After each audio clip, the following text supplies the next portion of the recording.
Ready to start filming now? Get my hair done. Spray it everywhere. Organic oil.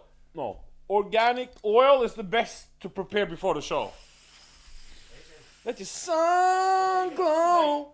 Come on, Jesus Christ, mate. It's olive oil. It's healthy. Smells good. It's... What are you talking about? No, this...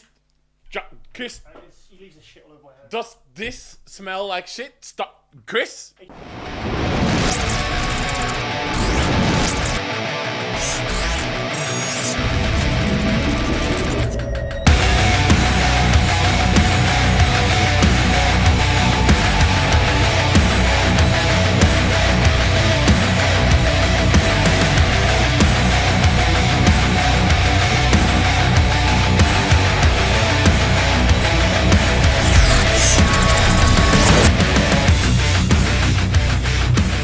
And welcome back to MD Global Muscle Radio here at the Pump Media Studios with me, your host Giles Thomas, joined by my co-host AJ all the way from Norway. And we're finally back in the mother effing building! Yeah! Oh, I broke the table. Okay, careful now. Oh, careful. So it's a celebration. AJ, you're looking so fly. Yeah! It's the Olympia celebration episode. Yes, it is, yes. Who do we have in this episode? Well, let's wait till they show let's up. talk. Well, come on, we've got a lot to talk about, mate, because we've... it's good to be back, isn't it? It's great to be back. Yeah. It's great to finally be back. I live for this shit. I live for this shit. I feel like a nymphomaniac virgin. What? I'm ready for the dude. Well, that's off to a very good start, isn't it, AJ? So then, yes, So, Olympia. yes, I went. Brandon Curry, Yeah, you 2019 Mr. Olympia champion. Oh, We fantastic. called it, didn't we? Yes. Yeah, you said, AJ, I think you certainly spoke it into existence. I spoke it, and it came through. Yeah. Did you like my winner interview I did with Brandon? Oh, it was great. Did you see me choke up? Yeah. I like the pre-one better. Oh, the one, yeah. It's more exciting. Like, Yeah. and you went to his house and I had to go to his house. hotel or whatever I it was. flew in on the Tuesday. Normally on the Wednesday, they just let me kind of settle in and whatever. And on the Wednesday morning, I got a call from Hector Mendoza. Great guy. We should really get the cover, please. Hang on. I'm sorry, I'm going to do some very Yeah, you keep... My mind's telling me no, but my body. I can't really sing, but that's R. Kelly. Well, wait, we don't talk about him right now.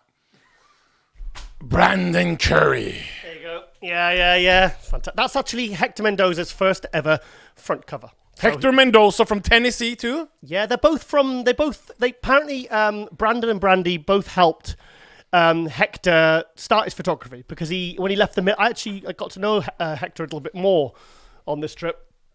And he's ex-military. Do you know that? Who? Hector. Hector, yeah. Yeah, good guy. He was in the army, and then he started telling me about how he started. And when I went to the hotel to see Brandon on the Wednesday, she was telling me about how when they started, because we turned obviously with Hector, he was a videographer, telling me about how he was doing, like when he started doing photography courses, and it was a nice little kind of how far both have come. When did you wear this the first time? I think it was for the Tony Freeman Is one. that ocelot or snow leopard? Chris, what is that? That's pimp, bro. Who's your favorite pimp of all time? What? Everybody's got a pimp, in the TV shows and Pimp? yeah. Pimp. Hang on, I'll just check through my phone. I was real depressed, Giles. I know, Agent John. For the people at home, I got my visa application meeting day of the Olympia, and I got a yes. Hang on a minute. You told me it was one date, and then it was another date. What was going on? I thought it was the first. That was just the date I got to send another letter in. Oh, come on. So I got a yes, but I got the yes on the same day. What do you mean a yes? Yeah, I have America now. I can go for 3 months, huh? Oh, you can? Yeah, for 3 months. It ain't no Arnold Classic now.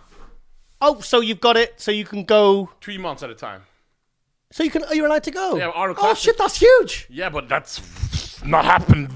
So I got a really downer. Do you think they could move the Arnold Classic to November? So I didn't go out of my house for probably a week. Okay. I was all effed up. Everybody, where you at, AJ? Where you at? How was the love in the Las Vegas, by the way? AJ. He was ringing me late night saying, "I love you, Chris." Oh, that's nice. How am I supposed to? No. So how was AJ, I've got to say, be all serious now. I think one of the best parts for me personally with Olympia was the overwhelming love and appreciation for you, mate. Oh, I felt it. No, seriously, I'm not joking. It's like the amount of people that were coming up to me, just coming up to me saying, "Love the show, love what you do, love what you guys, the way you do it." And where's AJ? Everyone was asking after you, mate. Honestly, seriously, everyone was asking after you, and it was really, I really felt proud, mate. Because I'm 100% sure these people, new generation, old generation bodybuilders, they know we are here for them. Yes. Well, yeah. We're not here for ourselves. Nope. We're trying to make the sport grow. A little bit for myself. One time we had a show and we talking about suicide, and Josh was really upset because then he couldn't watch Global Muscle. Remember? What? Remember you said he can't kill himself because he can't watch Global Muscle. Oh yeah. Oh, sorry. No, that was off camera, wasn't it? It was off camera. Okay. We brought it on camera. By the way, before we start our breakdown of the Olympia. Yeah. Oh. I heard you had beef. With a guy. I don't know what you're talking about, AJ. We haven't discussed it yet, but I heard you had beef. Well, we did actually discuss this in the car, and I said I didn't want to discuss it. Sure didn't want to discuss it? Can you enlighten me, please? There was some beef going on with Giles and another fellow bodybuilder. Oh. Very disappointed by hearing this. Someone attacked my journalistic credibility. Questioned it. Challenged it. Who's that? Well, I didn't want to talk about it, so... You don't want to talk about it? Because it's very insulting. I'm still upset. I'm genuinely still upset about it. So what happened? You don't have to name the person. Right, okay. This was at the Sunday Superstar Seminar. I was sat next to this person at the front. It was the final day, and obviously, and to be honest, last year I had stress, in my relationship and a few things going on in my personal life. So I was at the Olympia, had a lot of anxiety, a lot of stress. And I was in a bit of a bad place, really. And I panic attacked the night before in the hotel room, the night before I was doing my first day. And I kind of got through it, and I feel like I did a good job. I don't think I let it show in any of the interviews. So this year, kind of in a much better place now. You feel good, by the way? I feel fantastic, AJ. Even though the ex-girlfriend that long is gone, you feel good? I feel a lot of positive emotion a lot of the time. Good. Yeah, so anyway... So basically, I was over, and you know when I'm there, you guys, all the bodybuilding fans saw how much content I put out. Tons of it. Oh, the forums, the Instagram, the Facebook. Hector was great to work with. Hector was fantastic. Hector Mendoza. Yeah, we went to a nice little, was it a Korean place? And he bought me lunch, and we were watching all his, sorry, it's that food I've just had. Sorry. So, he was showing me all the Vancouver footage. It's 4K on his iPad. It was fantastic. And really good guy. And I really, really enjoyed working with him. So basically I'm running on 4 or 5 hours sleep a night. I put a lot of hard work and effort. And then on the Sunday, sat next to this person. We're interacting a little bit. I kind of complimented him. We'd spoke the night before. He came up to me personally and thanked me. He said that you and me are doing... Let's not mention his name, but tell the story so he can reach out to you and apologize. And if he doesn't apologize, what do you want to do? Well, I don't go for drama. I don't go for conflict. I don't do videos about things. I didn't say anything. I just go quiet. I go quiet and I back away. Like, I've mentioned a few people privately about people, and they're the ones, and if I see them, I just kind of just walk past them. Yeah. I do it because I think, well, I'm not going to go out of my way now to... So anyway, so we're sat and we're interacting a little bit. Anyway, like I said, the night before, he thanked me for the work we do for bodybuilding and the athletes, and everything we do with this. Possibly. So and then he... something happened. He said, "Giles, can I have a chat?" And I had that kind of look in his eye, and I was like, "Okay, yeah." And I could see my heart, my stomach sank. I was like, "Oh no, here we go." And he said, "Giles, what is your problem with me? What is the issue?" And I said, "Well, what do you mean?" I was a bit speechless. He said, "What is the issue?" He says, you particularly, and RX Muscle have it in for me." So I said, I don't know what you're talking about. And then he kind of says, "Well, in every interview we've ever done, you've disrespected me. And I was like, what?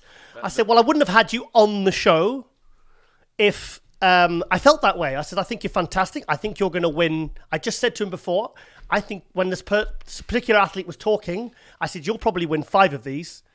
I also mentioned doing a tour with him, and he just glared at me and looked down at his phone. So I thought, okay, well, that's obviously not happening. Which I thought was a bit rude. And and then I felt like he was quite aggressive. He was quite aggressive, very confrontational, and I said, well, hang on a minute, I just filmed something of you with somebody else, and I put it on my Instagram, and I said, isn't this great? The athletes are showing each other respect. And he says, no, you did that just to get content. I was like, whoa, so you're questioning my intent now. You're questioning my intent. That's where I got really upset. And then people were starting to look over. I could see Breon looking. And a few people, and it was the voices were raised, and I thought, this is getting embarrassing now. So it was almost a fight, though. I felt he was very aggressive. Very aggressive. So I was just like, and eventually we kind of shook hands, but I was left feeling really upset. So I went over and I started I went to speak to Bob Chick, Christian Duquet, and they went, Giles, you all right? You look a bit upset. And I told him, I said, look, don't say anything anywhere, but I just said, this has just happened. And I said, you see, the thing is, Has it ever happened before, by the way? Ever? And you have 25 years. 24 years. But the thing is, AJ, I think, you see, why would MD bring me from UK to America, to cover shows? I've been in this industry so long, AJ, and I take a pride in what I do. So my point is, nothing's ever personal. If I personally don't like you, whatever, it will never, ever affect what I do with my physique critique. I stand by what I say. And I said to him, look, I stand by what I said. And then I went over what I said about that particular athlete. And and then the next, I think, day later, I got a message, and I was expecting an apology. And I said to myself, I'll give him 7 days to apologize. Nothing. So it's upsetting because this athlete is very, very good. He's I had a lot of respect for him, and I'm still very fucking upset. I'm pretty upset, actually. So I just, because at the end of the day, I put a lot of passion, a lot of integrity, and a lot of speaking my truth with these athletes. And anything I say is never personal. How can a physique critique be personal? So you wanted the story, there you are. What do you think? Seriously? What's your honest opinion? But honestly, I tried to get past it. What's most upsetting is he was probably my favorite athlete in that. He was my favorite athlete in that division, Oh, okay. So hopefully, it's a shame. It's a real shame. But I don't you never question my journalistic credibility or integrity. Yeah. Yeah, that's what we call it. Anyway, let's get more positive. Let's get off that subject. Mr. Olympia. Yes. The epic show. Okay, first of all, I can't believe I didn't get my copy signed. So this episode, we're going to talk about the open class only. Yeah. Because the next episode, next week, we will talk about the other divisions. Yeah. Because we want to break down the open class, because everybody want to see where the big boys, that's the open class. Yep. You can't have no Olympia without the open class. That will never happen. Nope. Let's go into our breakdown of what happened. Oh, Chris, should we go to md.com? And do you remember when I could never say musculardevelopment.com? So... No? We go to the last place first. Who was that? Mohammed Shaban. Hang on, Chris, because Chris is very far away. That's him, yeah? You pressed it. We start with that one. Yeah, you got it. Number 16. Very close to the person we're talking about. You can just put up a picture of him. Yeah, while we talk about it. So, Shaban, what were your impressions when you seen him live? He won what show? He won Portugal. He won Portugal, yeah. He won Portugal. Not big Shock out of nowhere. It was, I won't say it was a controversial win, but... well, he beat Lucas the Sladdle. Yeah, but... And he beat Ian Valliere, two very, very good physiques. A very surprising show, to say the least, when he won that. My first observation was in his posing routine, he was doing a lot of back poses, and his back shots weren't great at this show. They weren't. But thing is, what was his second pro show? And he's in the Olympia? Are you really don't expect to make a dent? Is this his second pro show?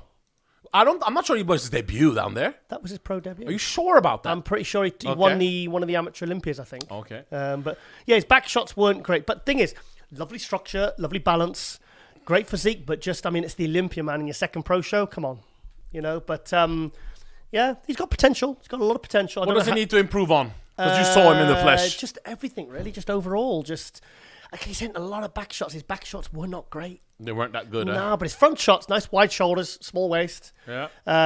Good physique, but just and he got a pro win, so more power to him. But so his Olympia debut. Yes, well, it's thing is you qualify for the Olympia, you're not going to not do it because you're not thinking you're not going to make top 10. Next guy is complicated. Yeah. 15th place was... Where are we going? Hang on. 15th was Michael Lockett. 15th, huh? I know. I love Michael Lockett's physique. So what was your impression of Michael Lockett? Very good. He looks very good.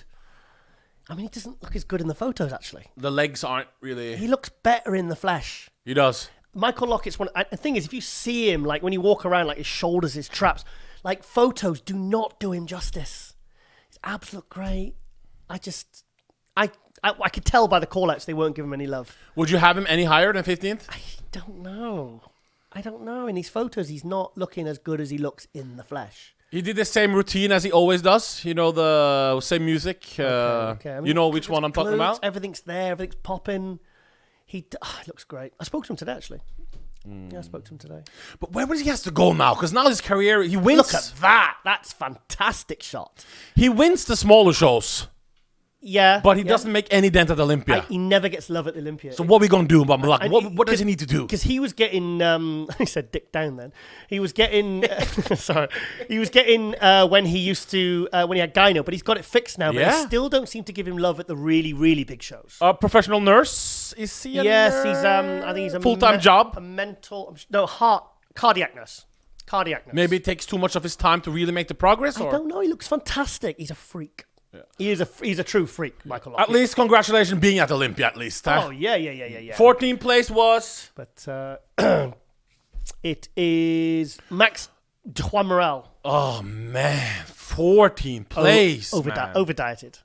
Over-dieted. Yeah, over-dieted. I was noticing... I can see it in that photo there. He was shaking a lot during his... Yeah, I think he tried to push the conditioning, came in a little bit flat, and kind of just looked a little bit... Wasn't really popping, but he's a very, very good physique. I mean, I've seen him much better than that. Did he make any improvements? Did you see any improvements? No, the conditioning was good, but thing is, his conditioning doesn't look as good because he's not full. So if he'd have been like, I saw some pictures of him a week or two later, and he looked sensational because he probably restricted his water and didn't fill out enough. I mean, he looks good, but this was not the best Juan Morel I've seen. He looked better at the New York Pro. I'm real disappointed because I had him really high. Right, no, okay. I don't think he should have been in him. Maybe a couple places higher. But he's very dry there, AJ, but he's not full. The muscle's not really pushing. I really wanted him to make the top 6, 7. Before leading in. Right. Okay. Yeah. Either way, yeah. No, I mean he's the condition's very dry, but you can see he's clearly a little bit stringy for him. Disappointing end to a fantastic year for him. Oh, 2 pro wins, What was the New York Pro and what was the other Brazil. one? Oh, Brazil. Less South America, yeah. That's right, yeah. It's real disappointing for him. Yeah. But, next time. We got Max Charles in 13th. So, Max Charles beat and won. I don't know about that. Oh, I don't know about that. Max was off. He won the show Romania Pro qualify. It took a whole year off to make improvements, and it did not happen, did it? No, it didn't. It didn't. Max was that's the worst Max I've seen. Oh. Yeah. I've seen him better at the Tampa Pro 2017. Actually, he looks better in the photos. Actually, no, he does. Actually, doesn't. He's got great shoulders, though. Yeah. Arms are great. He's a big guy. He's a big guy. The conditioning looks very good in these pictures. Okay, maybe he was. Was he overlooked then? No, he wasn't. No, he wasn't. No. I've seen Max better than that, and hopefully he'll do some more shows. And because, but where does Max go from here now? Oh, let me see. Look there. Look at the arms, bro. Yeah, but that's not as good as he was at Romania. I know, but look at them arms.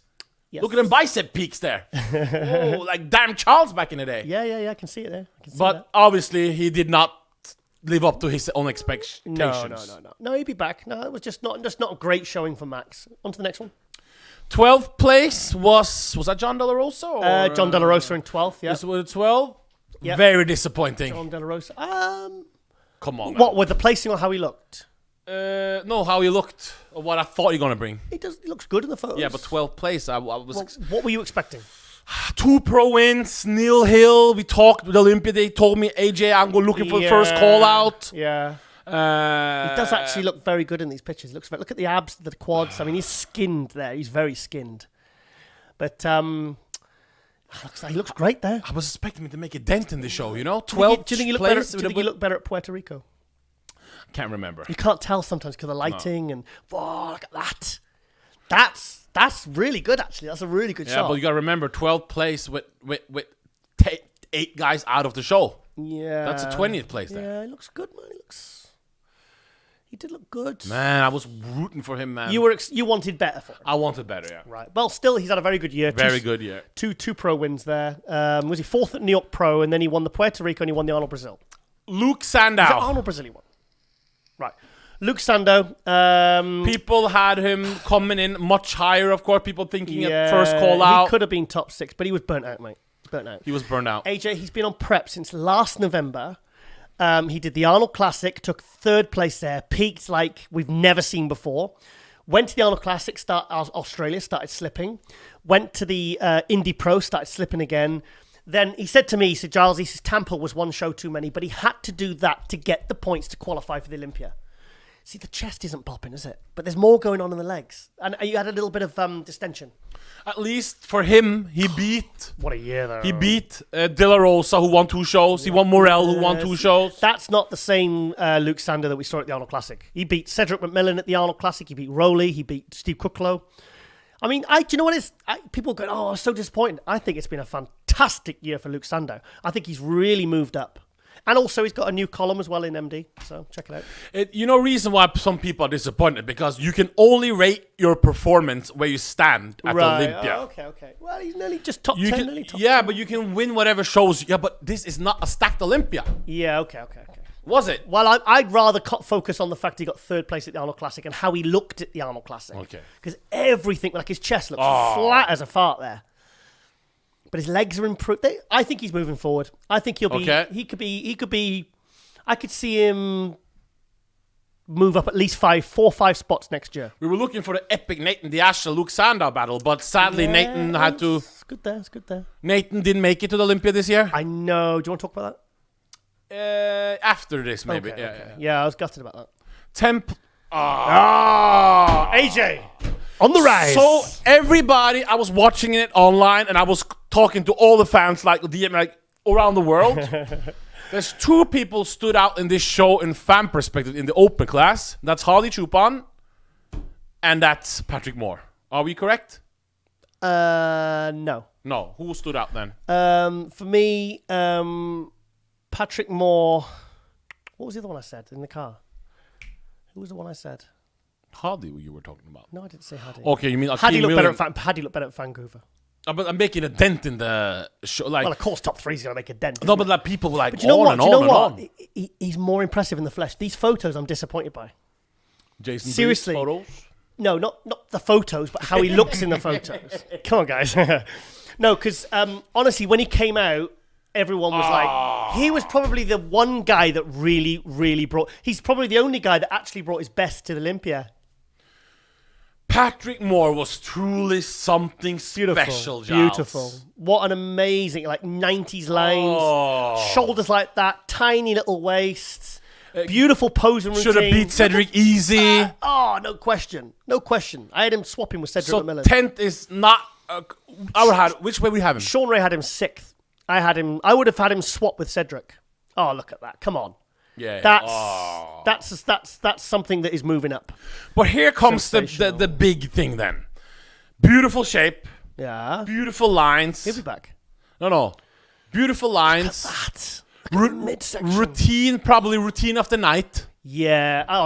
Lee Labrada obviously influenced his posing. And do you know what I love? His tan, his condition. Do you know what? He was probably the most polished competitor up there, AJ. But not to be to go off the hype train a little bit. So he got 10th because of the size, obviously. Yeah. Because when he was, he didn't look as big. But for me, the quality, the separation, people drew breath when he came out. They were So that means the judging criteria needs to be changed a little bit then. Or no? Well, his first Olympia top 10, I mean... Yeah, but come on, he shocked the show, didn't he? Where would you have had him? Who would you have him beating? Lucas. Yeah. Lucas Asladel. Cedric, easy. Not even discussion. Cedric didn't deserve 7th. I'm sorry. Uh, And Cedric could have won this. I would had him. I need to see him and Akeem Williams really battle out in a battle. Akeem, man. Because Let's go.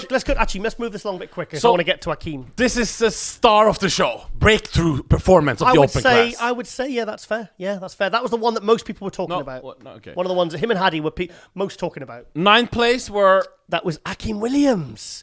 Do you know what?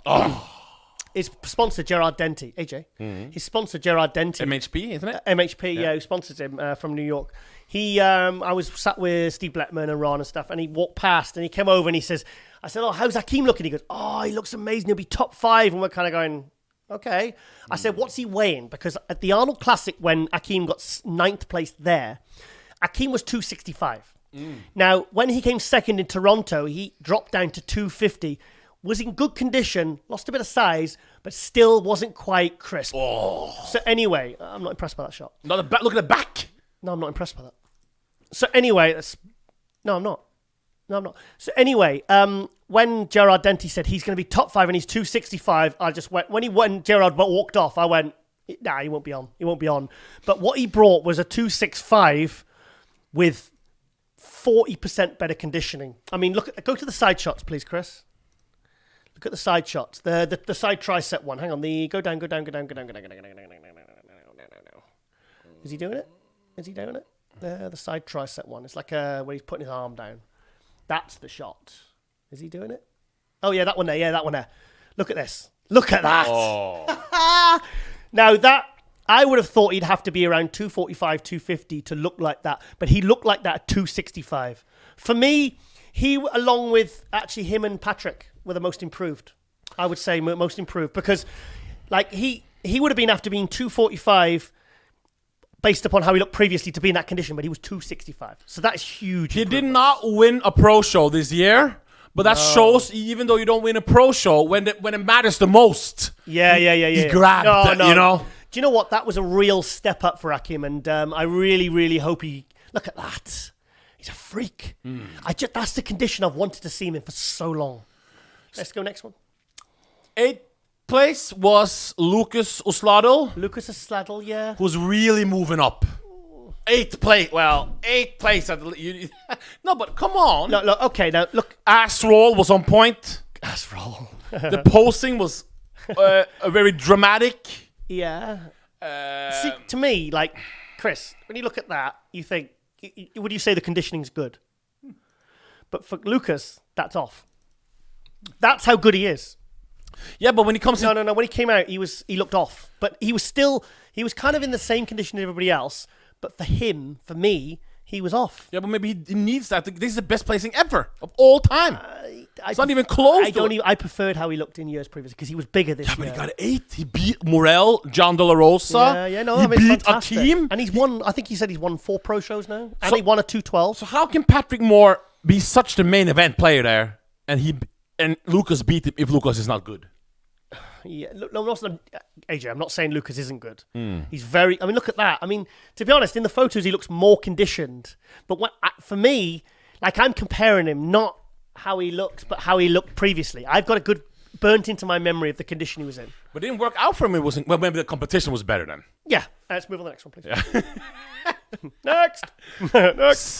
7th place. The disappointment of the show for me. No, not really. I have another one. Do you know what? I saw him at the competitor meeting on the Wednesday. We weren't supposed to be there, by the way. Oh, he looked freaky. We sneaked in, and he has that same tracksuit he wears, the Jamaican tracksuit. I don't know what it is. Colours. The colours. I don't know the green and the... Probably Cytec or something like that. No, he wears the same tracksuit. And all I could see was the size of his shoulders. And I was like, either he's leveled up and he's going to win this, or he's just off. Actually, the photos... He actually looks better in photos. Seriously, when I saw him at the pre-judging, I went, he doesn't even deserve to be top 10. Was that bad, huh? Completely off. And in fairness, like, I mean, yeah, see the back all watery. But do you know what? He did pull it out the back. That's quite a good shot, actually. He did pull it out the bag for the night show. He looked like he prepped. But at the judging, mate, he did not look good. He was so off. His midsection was all bloated. But I wouldn't have had him 7th, and I'm a big Cedric fan, AJ. He could have won this. Just to put it into context, because this guy could have won. I always said Shawn Ray and Cedric McMillan could win this. No Phil Heath, no Kai Green, no Big Ramy, no Flex Lewis, no Rolly Winkler. Why do you want to talk about the guys that aren't there? To make sure, and he still only got a 7th. And he didn't deserve it. And I love Cedric, man. I love him. Big fan. The thing is, like I said in the Jay Cutler said when we had him on the show, I don't think if you get a special invite, 5-6 weeks out, you can't then turn on the gas to really. You can't pull it out. You can't pull a top 6 Olympia out in 5 weeks. You can't. You've got to be focused for at least 4, 5, 6 months. You've got to be. You can't just. Do you enjoy his routine, by the way? No, it's the same music. I know. Come on, Cedric. Pull it out the bag, mate. This guy could be winning the Olympia. Trolling. No, he's not. He's not trolling. He's not. But he's like, it's frustrating when you see someone that really has the potential. I don't think he's meant to be, man. You know? No. What about Brandon Curry, 2016 Olympia? First we were of like, all, what's he even doing here? First of all, Brandon is 36. Oh, okay. I see your point. Cedric is 42, or whatever it is. 42 is not old. No, but like, it's... Yeah, in bodybuilding terms, yeah. And Cedric is a lot genetically frame is better than Brandon, isn't it? If I'd have been sat here 2 years ago, I'd have said, write Shawn Ray off. When he got 5th, I said he should have been 7th. He should have swapped with Shawn Ray has been in the Olympia top 5 for all the years other than the 7th place, hasn't he? When did he get Shawn Ray is always top 2, top 3, top 4, top 5. 2011, Shawn Ray was, I think, 11th, and then he jumped up to 3rd in 2012, and he's pretty much been top 5. But 2017... Top 2 and 3. Okay. Yeah. 2017, though, I was like, yeah, he's done. No, but we had a bad year. But Yeah, Cedric has had a bad year every year I see your point. at Olympia. I see your point. There is a difference, isn't it? Yeah, I appreciate that. And Shawn Ray brings the condition. Usually. He might be off a little bit, but he's not a guy... Cedric comes to Olympia... Yeah, far from... I know, but I really wanted him to turn up how he looked at the Arnold Australia in the year, where I think he should have beat Bonac. Yeah, I should have beat Bonac, and I'm a big Bonac fan. Next one, come on. Top 6. Oh, now we're here, now we're rolling. He did what he wanted to do. Yes, that's another guy I said. Main man, Steve Kuklo. Steve Kuklo was one of the ones that really delivered. Oh. He looks great. He's like, 6'1", 285. Yeah. I like the way you upped the numbers a little bit, but I like it. I had a good chat with his mum as well. No, I interviewed him. He was the second. You had a what? I interviewed him, and I had a good chat with his mum. Okay. She started following me on Instagram, actually. She did? Yeah, she's cool. The whole family was lovely, actually. Really nice people. But so he brought it. Yeah, I mean that's what we wanted. What a great routine! Oh. Bravo, Steve. AJ, I nearly forgot about that. Bravo! Because I've been bullying the pros for their routines, and we said, Steve, all we need is just 1 minute choreographed. Just one, and then go off and do your most musculars and hand to your ears. Do all that, do all that shit. But we want 1 minute. Just please give us 1 minute. What a routine, AJ. That's what he did. He gave us a full minute. But you know what? Still room for improvement. Of course, but what improvements he made in his routine. He's moved up in my estimation with his posing. Tan was beautiful. Yeah, he looked great. And I'm so pleased for him. And what does he need to improve on, do you think, on his body? Everything. Just keep moving forward. He's just keeping making the improvements that he's been making. It's just like, look at that. Look at the shoulders. Yeah. Crowd favorite, wasn't he also? In the arena. Oh, the crowd love him, mate. Crowd love him. And he was great. I mean, it's just, that was, he's, what's the highest he's been? Is it 8th or 9th he's been? I think that's the highest. Yeah. But then he was really starting to slip down. Look at the condition.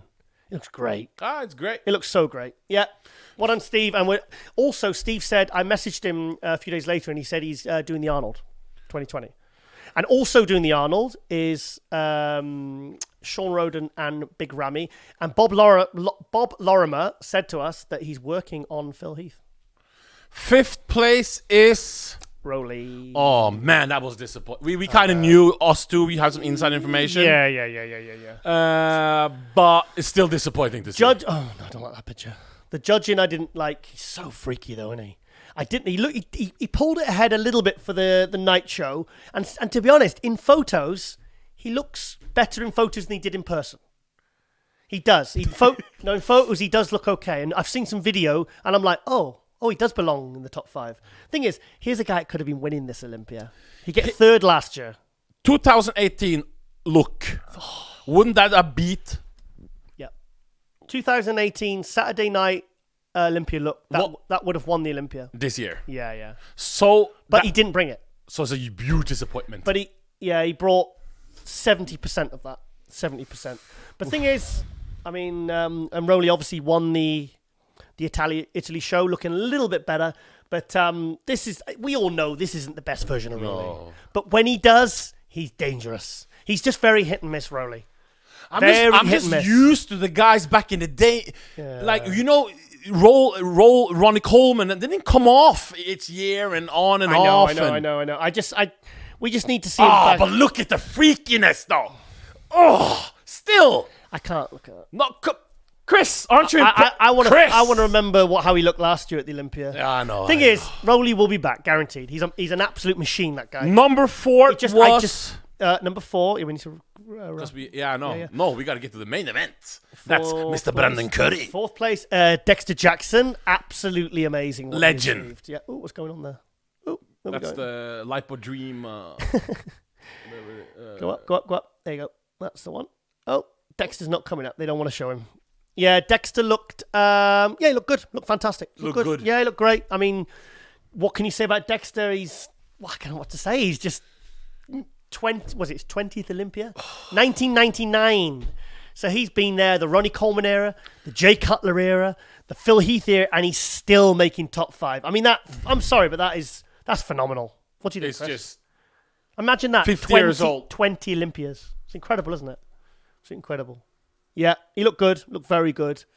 Yeah, he's just an absolute. He's one of the all-time greats. One of the all-time greats. Yeah, I had a little chat with him as well, and he's always he's good with the fans. Never used to be, but he is. He's fantastic now. 3rd place. The talk of the town. Hadi Choopan. What do you think? Absolutely. He wasn't as good as he was at Vancouver. If you watch the wrap up with Hani Rambod, myself, Flex Wheeler, and Ron. Remember when Ron was stood right in front of me? Wow. Like that. Yeah, yes, that is incredible. But if you look at the Vancouver, I mean, Hani. Sorry, before I go on, Hani and Flex both said if he'd have looked like he had at Vancouver, he would have won it. But he was still probably. I think Hani said he was about 85% of what he was at Vancouver. And I said to Hani on the first day, I said, his colour's too light, get some more tan on him. He needs more of a ready pro. I mean, yeah, he looked good, fantastic. To me, I had Brandon Curry winning. Yeah. I'm just saying a lot of fans have reached out on social media all over the place. And many of them had Hadi clearly beating Bonac. Yeah, well, I've got no argument with that. I mean, they're very, very close. They were very close. And I was really excited to see that comparison. Remember, I was posting on our Global Muscle Radio Instagram. I said, I really want to see Hadi versus Bonac. And in fact, they were sat next to each other at the competitor meeting. I was taking sneaky photos. Do you see that? Yeah. I mean, he's incredible. One of the feel-good stories of 2019. And I was just... And having him there, and also... We really need to get Hani on and try and get him to explain about the hard work. Because I spoke to Hani off camera a little bit about it. And the effort it took, like, it involved a presidential pardon as well. Getting his visa. Great physique. Amazing. No, they went through like, he said it was like a scene from Argo, the film. This champion award thing. Did you see any voting going on? Still a mystery to me. Interesting, that. No, but how did you win that? He's probably the most popular, so okay. But no, I was expected. But was there any voting? Did you see? Yeah, you have to vote on your phone on an app or something. I don't know. I'm too busy doing my other coverage. Who's that guy who does the magic trick, the illusionist? Right. Okay. Second place. Yeah. William Bonac. Yep. Clearly down in size. Not clearly, but there was a little bit of... the legs were a bit smaller only from the front. From the side, see there, the legs are smaller there. Just become a dad, by the way. Yeah. Oh, yeah. Congratulations, William. Lovely guy. I messaged him quite a bit. I messaged him the other night. From the side and the back, as good as he's ever looked, as you can see there. Conditioning was fantastic. So I think we were most concerned whether he was going to be in condition or not. So he brought the condition. So definitely don't need Neil Hill to help him out then. well, he's achieved it. So, he's achieved his highest ever placing. Do you want me to reel off his placings? 13th, 8th, 5th, 3rd, 4th, 2nd. Such a nerd. But also, you could always put in the argument, second now. But with all the guys been there, would he been a second? I don't know. No, I don't know. That's not a great. That's a little bit. That's not the best. So he had the best. I actually did have the best. As a fan watching at home, in the top 3. As a fan watching at home, we couldn't even tell who in the top 3 because we didn't see no comparisons. The camera didn't show anything. Oh, okay. I don't. So how did, in your opinion, why did Bonac beat Hadi in the judges' eyes? It was very close, AJ. Yeah, but why? Probably more detailed. Detailed. Like I said, Hadi wasn't in the condition that he was at the Vancouver, but he was still very, very well conditioned. Don't get me wrong. I mean, when Bonac came out for his posing routine, I was like, I think he's got this. The show. And then Brandon came out, and he did that real, he claimed it. He really claimed the title. It was a real commanding, powerful posing routine. I was like, it's close between top 3, man. His routine wasn't that African music I like. He didn't use it this time. No. Let's move on because we've. Okay, AJ, who's next on our Olympia review? Mr. 15th Olympia winner. I think his son wears Mr. 15 in his football game. Correct. Yeah. It's a guy who I've followed since probably 2008-9, back in the day when you mean BSN. Back when he turned pro. I would never have thought he would have ever could win the Olympia title until this year, of course. Yeah. Brandon Curry. I really enjoyed writing about Brandon because I did my MD Muscle Buzz column, and because I talked about the feel-good stories of 2019, and I love going back to when just 3 years ago, 2016, when he barely made it through to the Olympia on points. Yeah. And he was the last one Bob Chick went to. And then I spoke to Brandy, and she said about how he was kind of a little bit lost. And then they got the call in 2017. He was even looking about getting a regular job. Then he goes to Kuwait. He comes back. He wins one of the Arnold Classics. He gets first call out at the Olympia. So he goes from last call out at the Olympia to first call out in 1 year. He gets 8th place. I was shocked, but I thought we'd see him in the top 6. He comes back the following year, improves again, takes 5th place.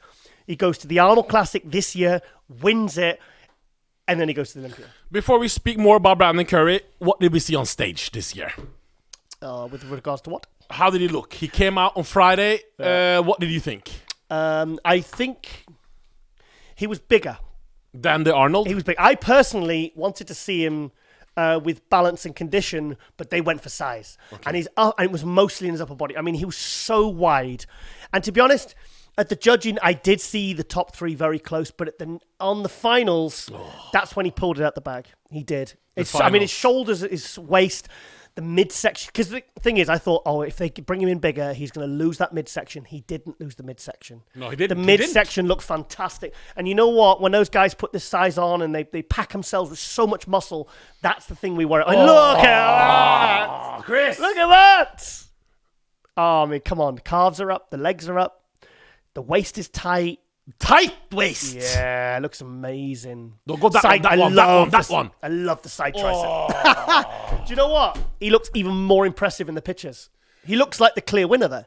To be not too clear. To be super obviously. Wow.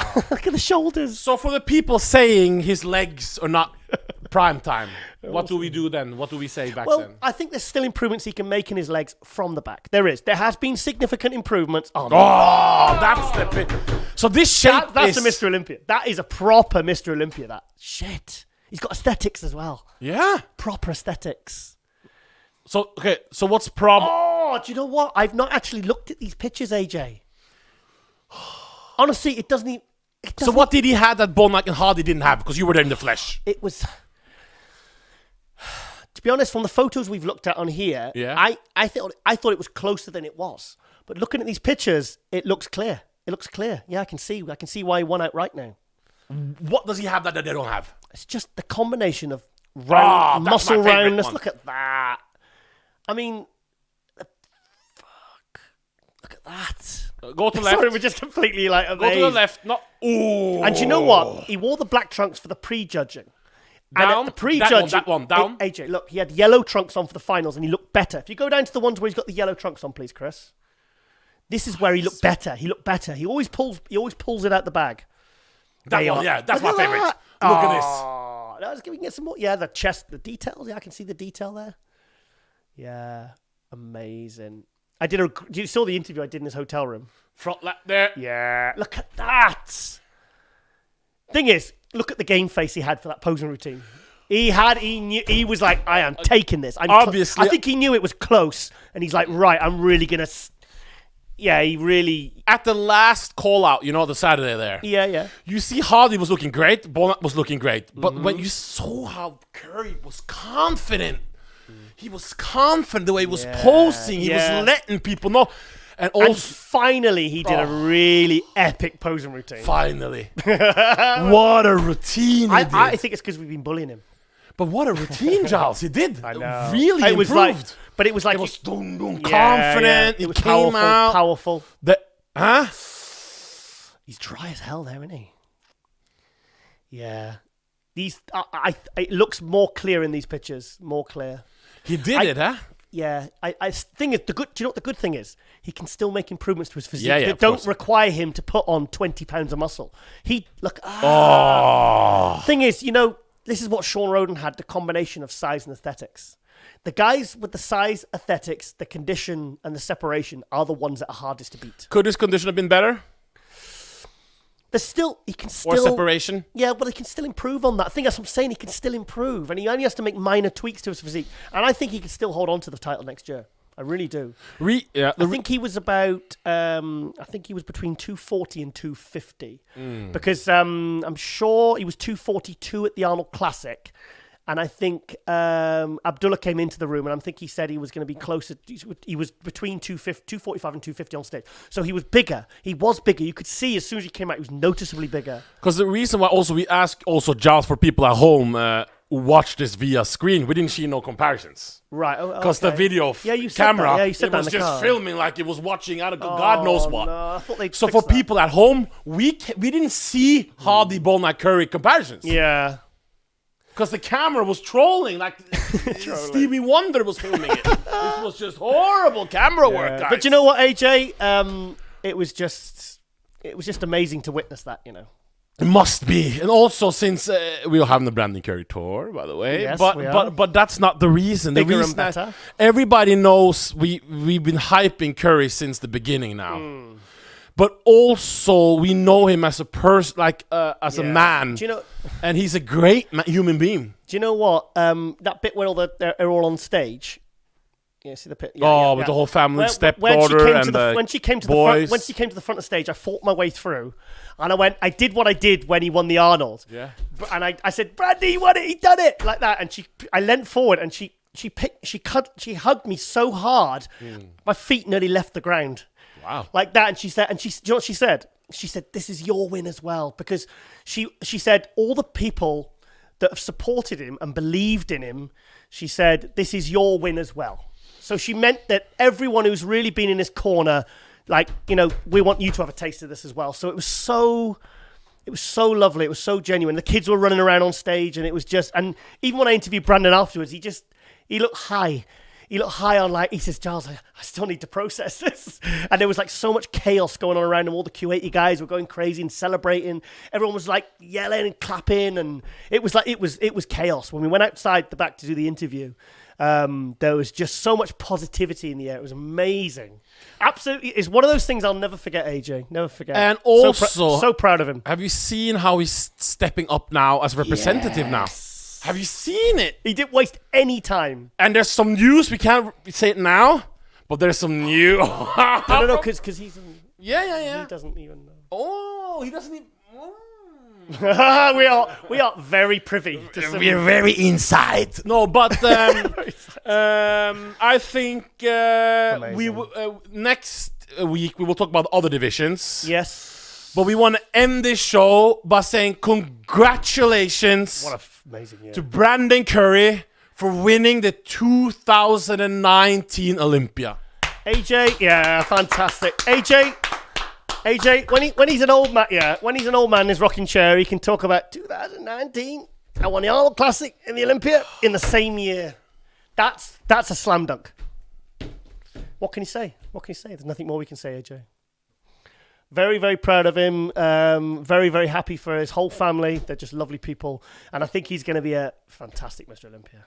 He really is. He already is. He already is better yeah, he than is. These two, because they're like a real team, these guys. They're really... his wife, Believer. Brandy. Yeah, they're just... they're a real dynamic team, and they're just going to do great things for the industry. And I just wish them every success. And they've got a lot of opportunities coming their way, and it couldn't happen to nicer people.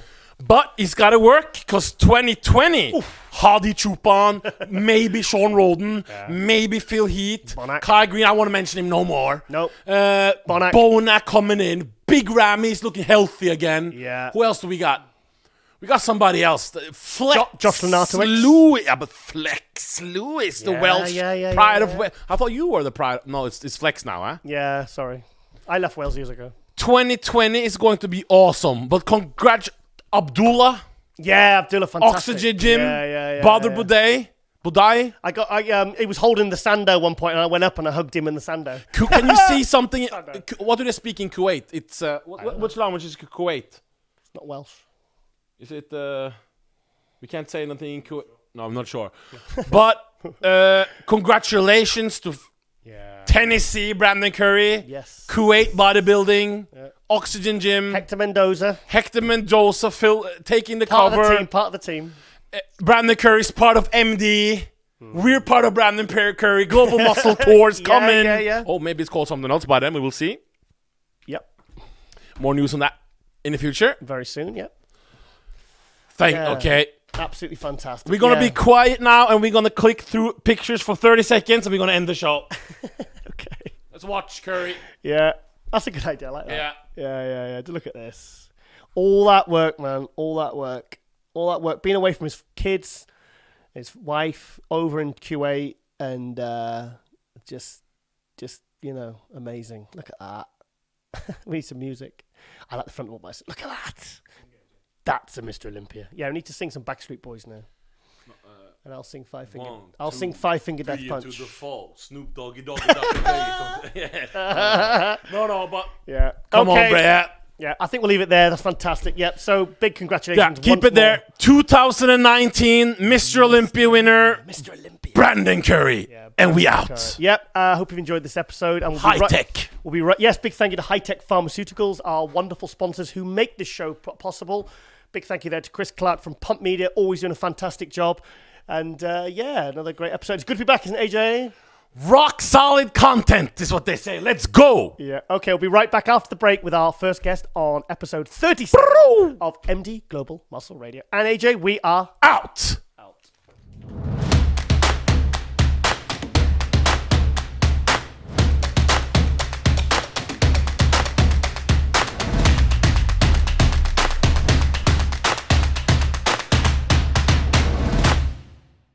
And welcome back to MD Global Muscle Radio here at the Pump Media Studios with me, your host, Giles Thomas, and we're joined by...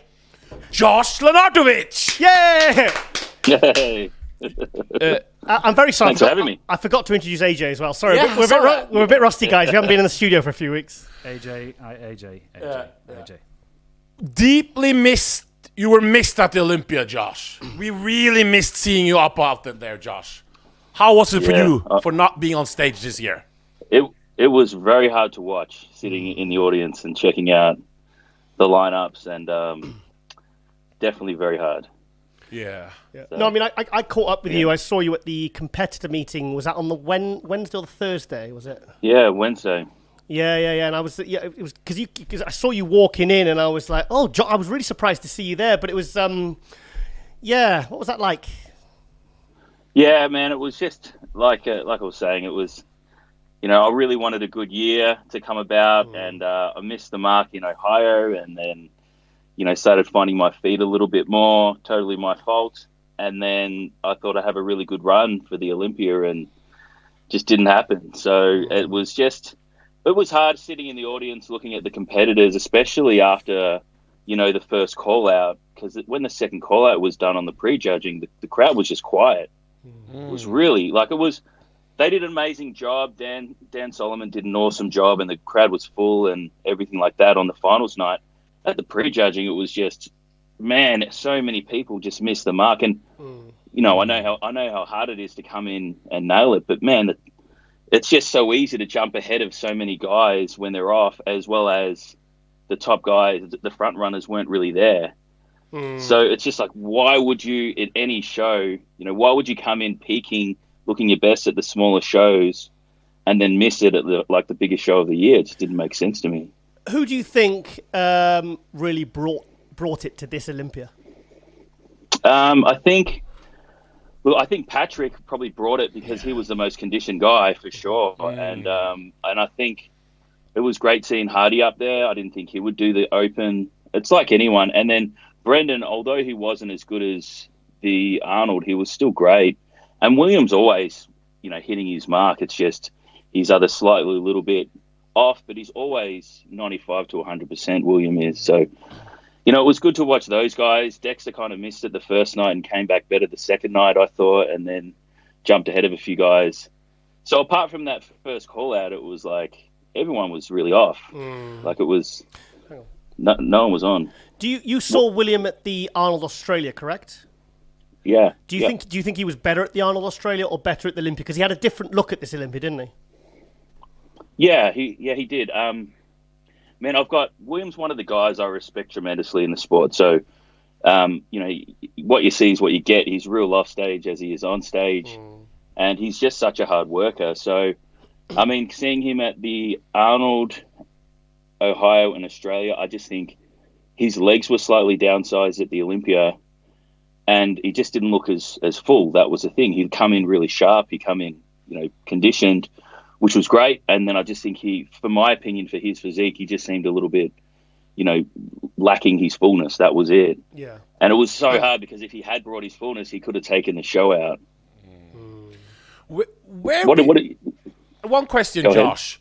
Now you hooked up with Patrick Torre, correct? Is your new pep coach? Yeah. Where do you think you would have played, Giles? Where do you think Josh would have placed at this Olympia if he brought his A game? Before Josh answers where he thinks he would. I really would have liked to have seen him against Steve Kucklow. That's the comparison. Like when I said I wanted to see Hadi versus William, I would have really been excited to see Steve versus Josh at his best. But on Josh is better than an off Rolly Winkler. A really off Rolly Winkler, isn't he? Yeah. Where do you think you would have been? Man, it's hard to say when I'm not there and I'm not nailing it. And I really feel like I haven't brought my best yet. And that's one of the most hurtful things to have happened to me, because at the really big shows, I haven't really brought what I wanted to bring on stage. So, you know, hooking up with Patrick, who's really known for his conditioning and pushing his athletes, and he's just got such a great heart. So, you know, teaming up with him, and I started to find my feet, and then, you know, had to go to hospital and all that crap happened with this tumor. So that was just crap, right? So can you touch up on that? We'll come to that a little bit. I personally, I really loved your 2017 Tampa look. Yeah, I love that. I think I brought a couple good packages to the stage, but then I just haven't brought my best yet. I haven't maxed out my condition with my fullness, and I think when I bring my best, it's going to be, you know, a hard package to beat on the day, and that's ultimately what I want. I want to, now, even winning the big man weekend, and that was a cool show, and the guys were great, and you know, that was a good experience. But I just, you know, they were like, "Do you want your photos from the show?" And I didn't even want them. Like, I wasn't nowhere near my best, and I know that. So I'm really waiting for the day that I can, you know, bring it. Because I loved your Tampa look, but if because that was 6 weeks out from that Olympia, if you could have been just a little bit crisper from the back, that for me is top 5 Olympia all day. Yeah, that's a plan for me, to bring in that and the condition. That was a plan then for it to happen, but I'm not someone who can handle like external things when they're at that extreme so well. Like, I can handle, you know, little bits and pieces, normal life stuff that everyone else has to deal with, but when it's something drastic that goes on, you know, I can't just block it out. It really takes its toll on me, unfortunately. Josh, do you want to talk about, because I mean, obviously I'm friends with Patrick and we spoke privately about, Yep. you know, obviously your issues with the tumour, because obviously we didn't say anything publicly because that wasn't our news to break. I was surprised to see it at Olympia because tell us about the surgery, tell us about what happened, how you feel, because I couldn't believe how big, remember I said, I can't believe how big you are still, because I was expecting you to be, you know, brain tumor. That sounds so serious. Tell us about that. What happened and how you're feeling now? It's right now I'm getting all these migraines still, which is annoying because I never got used to have any kind of migraines or headaches whatsoever. And the reason I'm getting them is because they took out part of my skull and part of my dura, which covers, it's like a casing for the brain. Yeah. And what I had, it was just extremely rare. Like my middle brother had it, who doesn't compete, who doesn't train. He had it like 20 years ago. And everyone in my family didn't think it was a genetic thing because even the surgeon said it was really rare. And then, you know, I did the show overseas and I came back and started getting ready for the Olympia. And I had these constant headaches. And at the same time, I thought, maybe it's just getting back into the diet and having so much fun overseas. And then I had this little lump on the side of my head. And I thought, I've had skin issues in the past with intolerances to food. And I thought maybe it's that, but I'll go get checked. And pretty much, long story short, I had the scans done and it come back that it was a tumor. And it come back, I have a friend over in WA, Western Australia, who's a neurosurgeon. He said, yeah, it looks like a benign tumor. It's not cancerous, but, get it operated on straight away. And he put me in touch with a good surgeon. So everything went well with the surgery. It was taken out. They didn't think it had penetrated to the dura, which it did. It was just really short and aggressive. And then the recovery in hospital was really bad. Like they didn't wake me up with the nasal gastric tube to clear out your digestive system. So all this stuff went into my lungs and then I got pneumonia and they had to keep me asleep in a coma for like over a week. So when was this, Josh? Sorry to interrupt. This was like, I think it was like 10 weeks out from the show, from the Olympia. And it was meant to be like you're in hospital, you'll be out the next day, you'll just go light for, a week and then you'll pick it up for the next week. And I thought, I'll just change my training style around that. And, they were all for it. Like the surgeon was like, you'll be still able to do the Olympia. It wasn't like me wanting to go, hey, I really want to do this. It was like, no, you'll still be able to do this. And then it just didn't work out like that. I had this, coma, and then I came out of the coma and then I couldn't walk because of the surgery and then the coma. So I couldn't walk for a couple of days. And then, so that's kind of really frustrating, someone who's doing these huge leg workouts and cardio morning and night. And then, you can't even use your legs. It's like, what the hell is going on? Am I even going to be able to walk again? And then,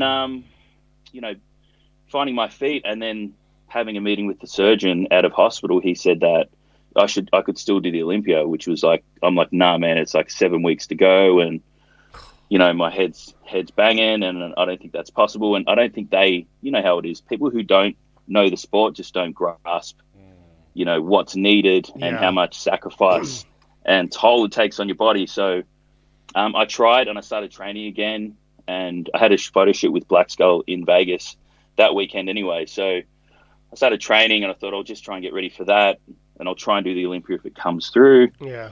And what happened was after the surgery, why they put me in a coma the first night, so I put me asleep the first night, was because I had a seizure, which aren't uncommon. Like it's head surgery, it swells, you can have a seizure. But they put me on this damn anti-seizure medication, which is really for people with epilepsy, not so much with head surgery treatment. So that messed me up because I was on that for a while and I was like shaking and I couldn't, struggling to sleep. And there's all these, if you look it up, the side effects are humongous. So I was just hating being on that and on the pain meds. And it just come about from that. It was just, and instead of me being in hospital for like 2 days, I was in there for nearly 3 weeks because it was that rare, the tumor was that rare that they wanted to just study me and do all these extra tests and make sure it hadn't gone any further.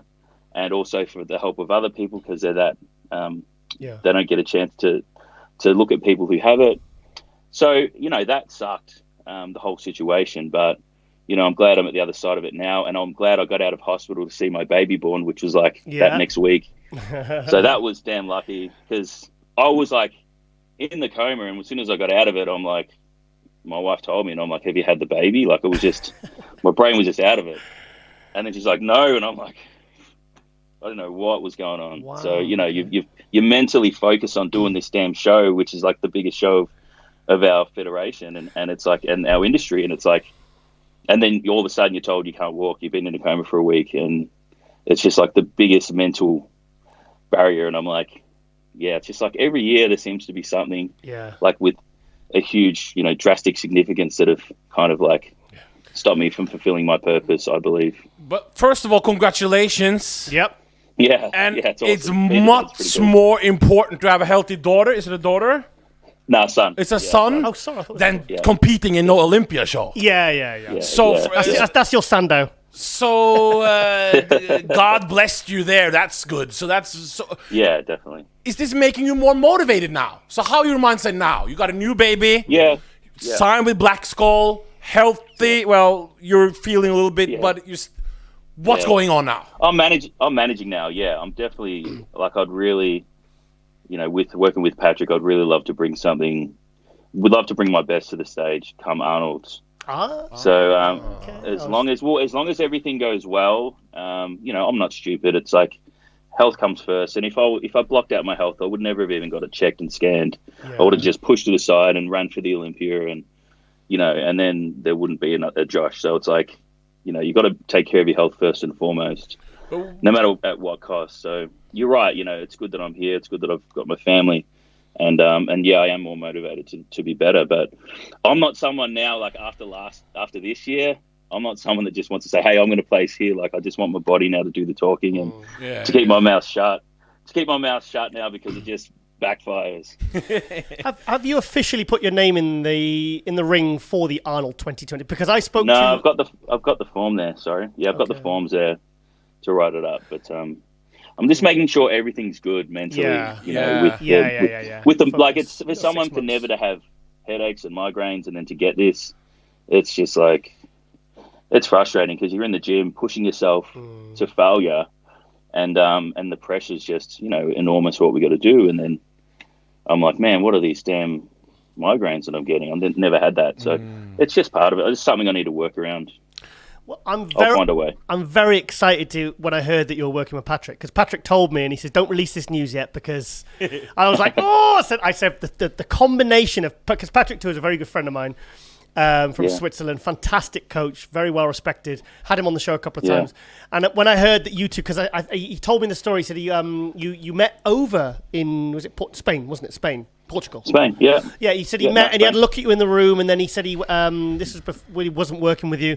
And he said he spoke to Sylvia and he says, I feel like I can help Josh. I feel like I need to offer him my help.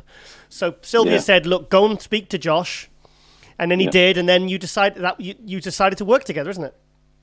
Yeah, I did, man. And you know what? The most important part of Patrick, like, he's knowledgeable and he brings in great athletes. But honestly, man, it was his heart and his character and the person that he is. And that's what I really just connected with and bonded with, and I'm like, this guy's going to be, I can see a part of something great, the team and everything about that, and not just trying to win shows, but the whole process around that and having someone who's there and accountable to someone. He's also very focused on things like health and looking at the bigger picture, like saying, okay, you don't, like some coaches would say, do the Olympia regardless, push you for it because they want you, because they know you might make top 6 and it makes good for them. Whereas Patrick could be like, no, this is the right thing for you as an athlete.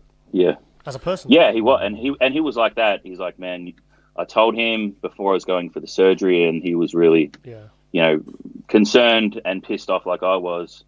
And then about it happening, like I had last year off, mentally with everything that happened the year before, and I'm like, man, what a damn, like, what kind of timing is this right before the baby's born and the Olympia prep, and it just happened. So, and he was more like, maybe not do the Olympia this year, and I was more like, no, I really want to because I don't want to miss another Olympia. We've only got a certain amount of years unless you're Dexter Jackson to do this sport. So, I just want to capitalize on it all now, and as in like keep bringing my best. And I know that sitting out shows isn't going to do that. But he's got, my health and best interest at heart. Good. When will we know because your health is the most important, but when will we know if you're going to do the Arnold? Is there a date when you and Patrick have decided Like, when is that? No, we've already started getting ready now. Like, we've already started. You started already prepping. Yeah, but it's going to be, it's really to do with if my health's okay, which, it is. It's just a matter of, working around the migraines if I can, or, I'm hoping that they'll settle down and stop. It's just, it's still, 3 months basically since the surgery, which I thought it would have stopped by now. But, it was a major surgery having, your skull cut into and taking part of your protective layer. I'm just thankful it wasn't anything worse. When I saw you at the Olympia, I was expecting to see some quite significant scarring, but I kind of had a little glance when you walked off. But I didn't see it. You expect. I know there was that keyhole surgery and stuff like that. Have you got any scarring or? I do. No, it's here on my temple, just above my temple, basically, and it kind of goes around, and it healed quite well at the time. It was. Yeah. I was like, I'm just told that I can't walk, and one of the nurses specifically was like, before even consulting with anyone high up and not knowing really what I'd been through, was like, your bodybuilding days are over.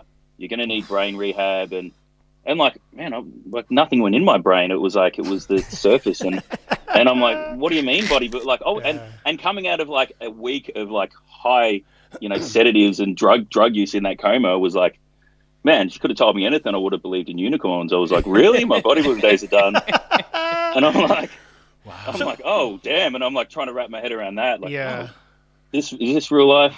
And your wife, 7 months pregnant 8 months pregnant at the time she was? Yeah, 8 months. Imagine all that all in together. Yeah. I think you've had a lot of challenge in this last couple of years, Josh. Yeah, I think, which sadly. I just hope that next year I can just have a smooth run. I'm praying for a smooth run.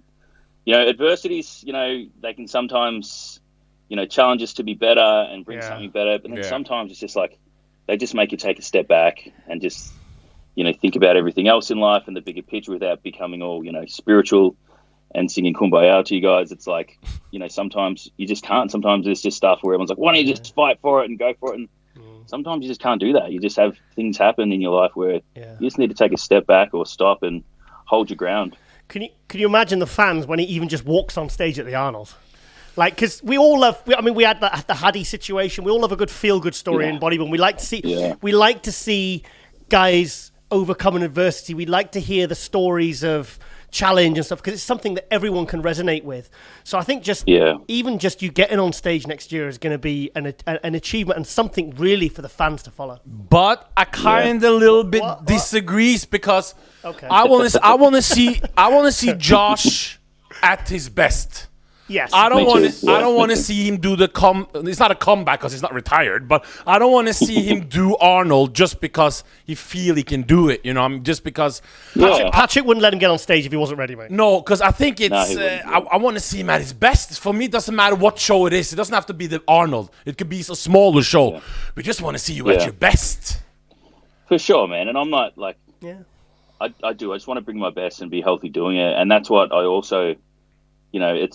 It's my life and it's my health, and I don't want people to think, it's the lifestyle that's done this to you, because that was one of the big questions I was asking the specialist. So I'm like, is it my lifestyle? Is it bodybuilding related? Why does this happen?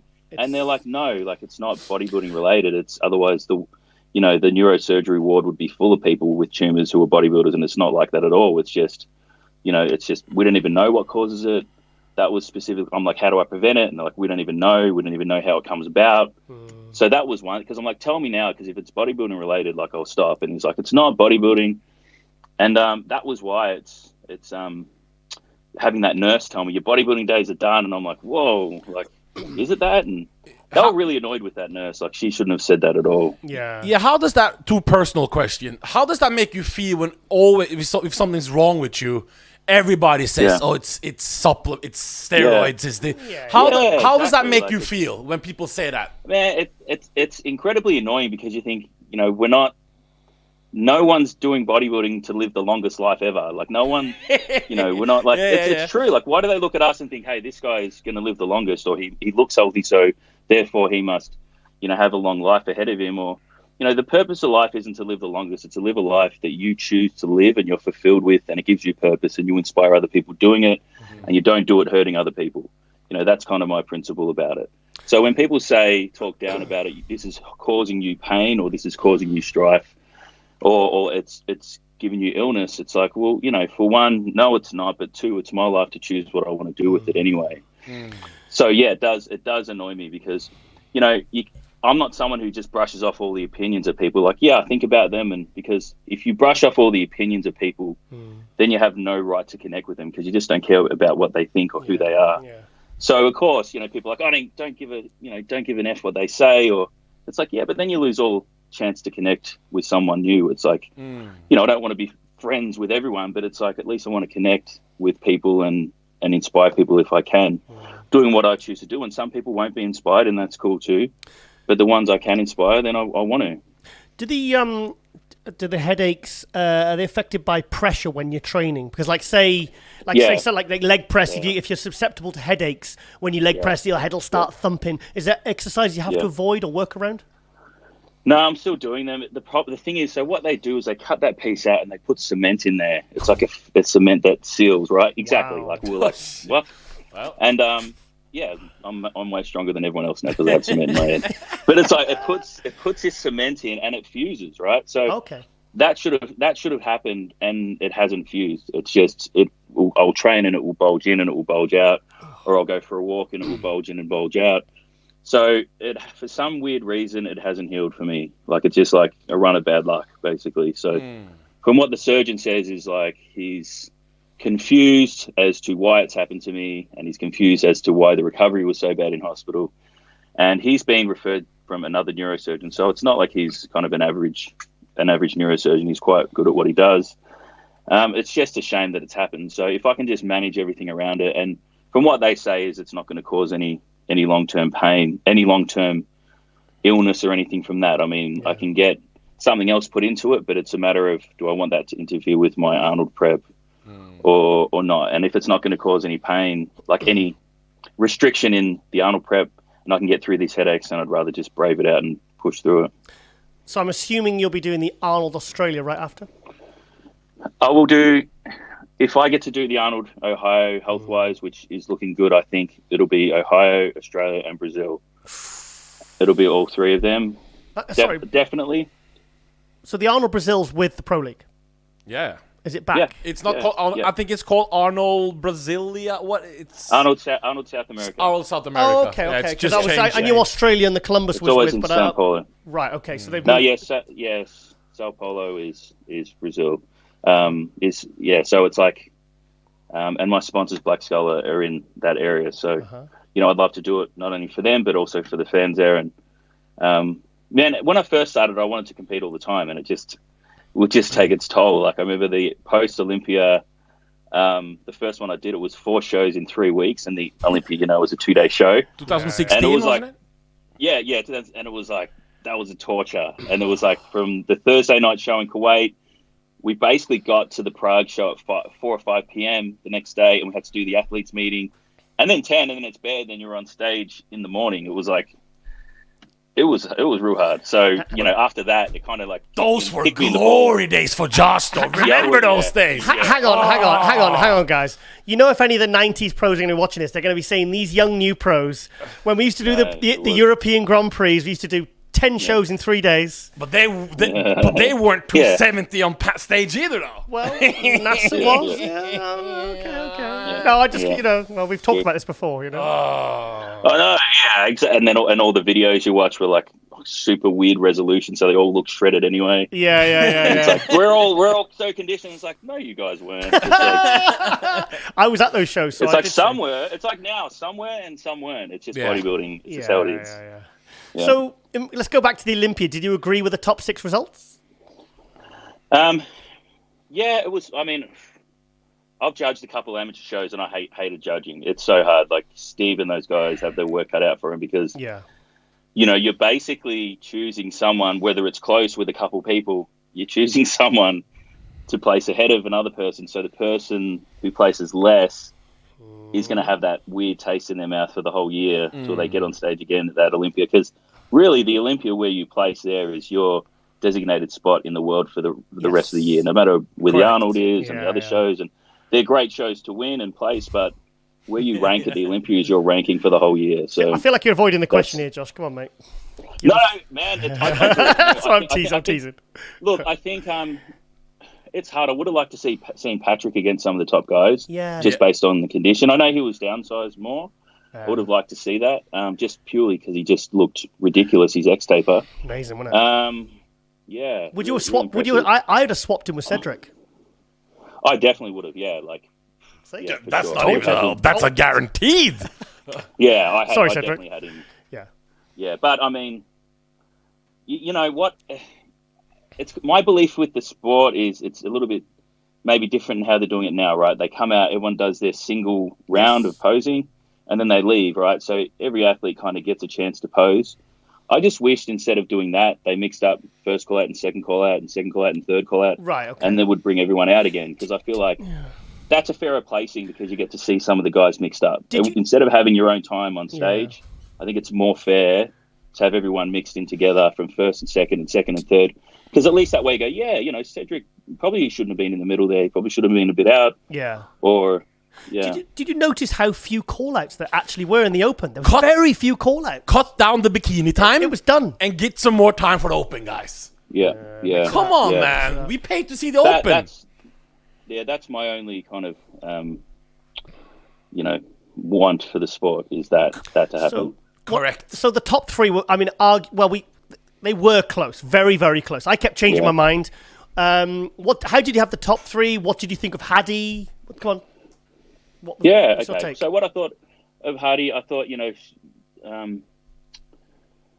I think like symmetrically left to right, with the quads and the, arms and stuff. I think William and Brendan beat Hadi. I think structurally Hadi with his upper body and lower body, those match better than, say, Brendan's, because Brendan's symmetry is flawless from his left to right, but his upper body and lower body don't still match. Still great, still incredible, but I still feel like if his legs come up a little bit more, like he would be, almost unbeatable with this kind of symmetry that he brings in. So that's how I still would have had them placed where they were. Okay. Because, I just think, Hadi, there could have been that call out, Hadi and William to switch around. I think Brendan he brought it to day one and day two. Man, I'm just a fan of Williams' physique, so it's kind of like it's hard to pick. It's hard to pick Hadi over him because maybe I need to see more of Hadi, but I just think that William has just a more pleasing looking physique than Hadi. I mean, he was probably a bit. His tan was really off the first night as well. Hadi, I spoke to Hani Rambol. We did a wrap up with him and Flex Wheel on the first night, and when we finished filming, I said to Hani, I said, look, he's got like a caramel color. I said he needs to be like a more red, pro-tan red to really get that condition showing. But do you think? I think Hadi looked slightly better at the Vancouver, maybe.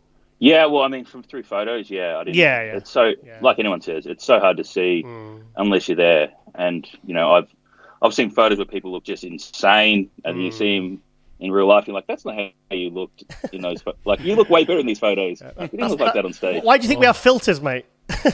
Yeah, exactly. They got the 1990s filters on. Yeah. There was a lot of guys who looked very good on Instagram leading up. If anything, you want a filter to make you look worse. So when they go on stage, they go, "Oh, he's better. He's better than that." Yeah, that's what I think we need to just really downplay all our lead up photos and videos. And then, wow, look how much he brought it in the last week. That's one thing with Rolly. I remember it was like 2017, and I saw him. We were getting tan together, and I'm like, man, Rolly's really missed it this year. And then like the next day, I'm like, what the hell did this guy do? I've never seen anyone transform that much, and he looked incredible. And I was like, how the hell did he change that much? And it was like a ridiculous amount that I've never seen anything do. He's the beast. Like, he's incredible. Rolly drops a lot of water very fast, so he can really transform overnight. To be honest, Rolly is one of the ones that probably transforms the most. Like I've even seen him like a week or two out, and you think, he's months out, and then does it? Yeah. Does it? So very, very, yeah. I know it's a bit early, but are you excited for next year's Olympia? Oh yeah, for sure. Yeah, that's definitely. And I don't know really who's doing it with, the guys who didn't do it this year, if they're going to come back or not. I still think it was an exciting show to watch, even without some of those guys who have been the front runners for years. Like, it's great to see Phil there, Shawn winning it last year, Kai not being there. Like, I'd love for everyone still to be coming and doing it because, you know, unfortunately, where everyone placed this year, you still, you know, need to look at it as a yes, you did place there this year, but some of the top guys weren't even there, like Ramy, Kai, Phil, you know, Shawn. So it's like you could be 4 places down from that if everyone come on the day. And that's why even if they come in off, you'd still want to beat the best people on the day in the industry. That's the thing. Well, that's one of the reasons I think the Arnold is going to be exciting because Ramy, Shawn Roden, and Steve Kuclo, they're the 3, and yourself now, that are definitely looking to do it. So that's going to be kind of like some of the, you got 2 of the guys, the 2 of the big names 3 of the big names that weren't at the Olympia already doing the Arnold. So already that kind of hype is already, excitement's building, you know? Yeah, that's huge. And, you know, I'd love Flex Lewis to do it as well. Yeah, like Flex Lewis. Flex is phenomenal and such a good human. Like, that's the thing with Flex. Yeah, he's like, you don't hear many people say one bad thing about Flex. He's just a really good guy. Yeah. So, you know, but then, you know, it's not a personality contest. It's you judge on your physique, and he brings an incredible physique to the stage. And seeing how hard he did, and knowing that Flex beat him, and then Flex was kind of minimizing his potential, staying in that 212, and now he's going to maximize it with some extra pounds. It's going to be cool to see. Yeah. So how's it going? Because I mean, it wasn't that long ago that William was a 212 guy, right? 2012. Oh, it's so some years now. Well, 7 years though. A couple of years. Yeah. I mean, he must be. So, he must be 235 now, or maybe 230, around there, 230, 40, 240. Yeah. Man, incredible. And and look, he got second at the Olympia. I mean, amazing. You know, it's incredible. Yeah. So how's it going with Black Skull? Tell us about that. Man, they're such great people. It's like, especially after what happened at the Arnold, I didn't place too well, and then, you know, they still were interested in me and my future, and going there to Brazil and having a chat with the guys.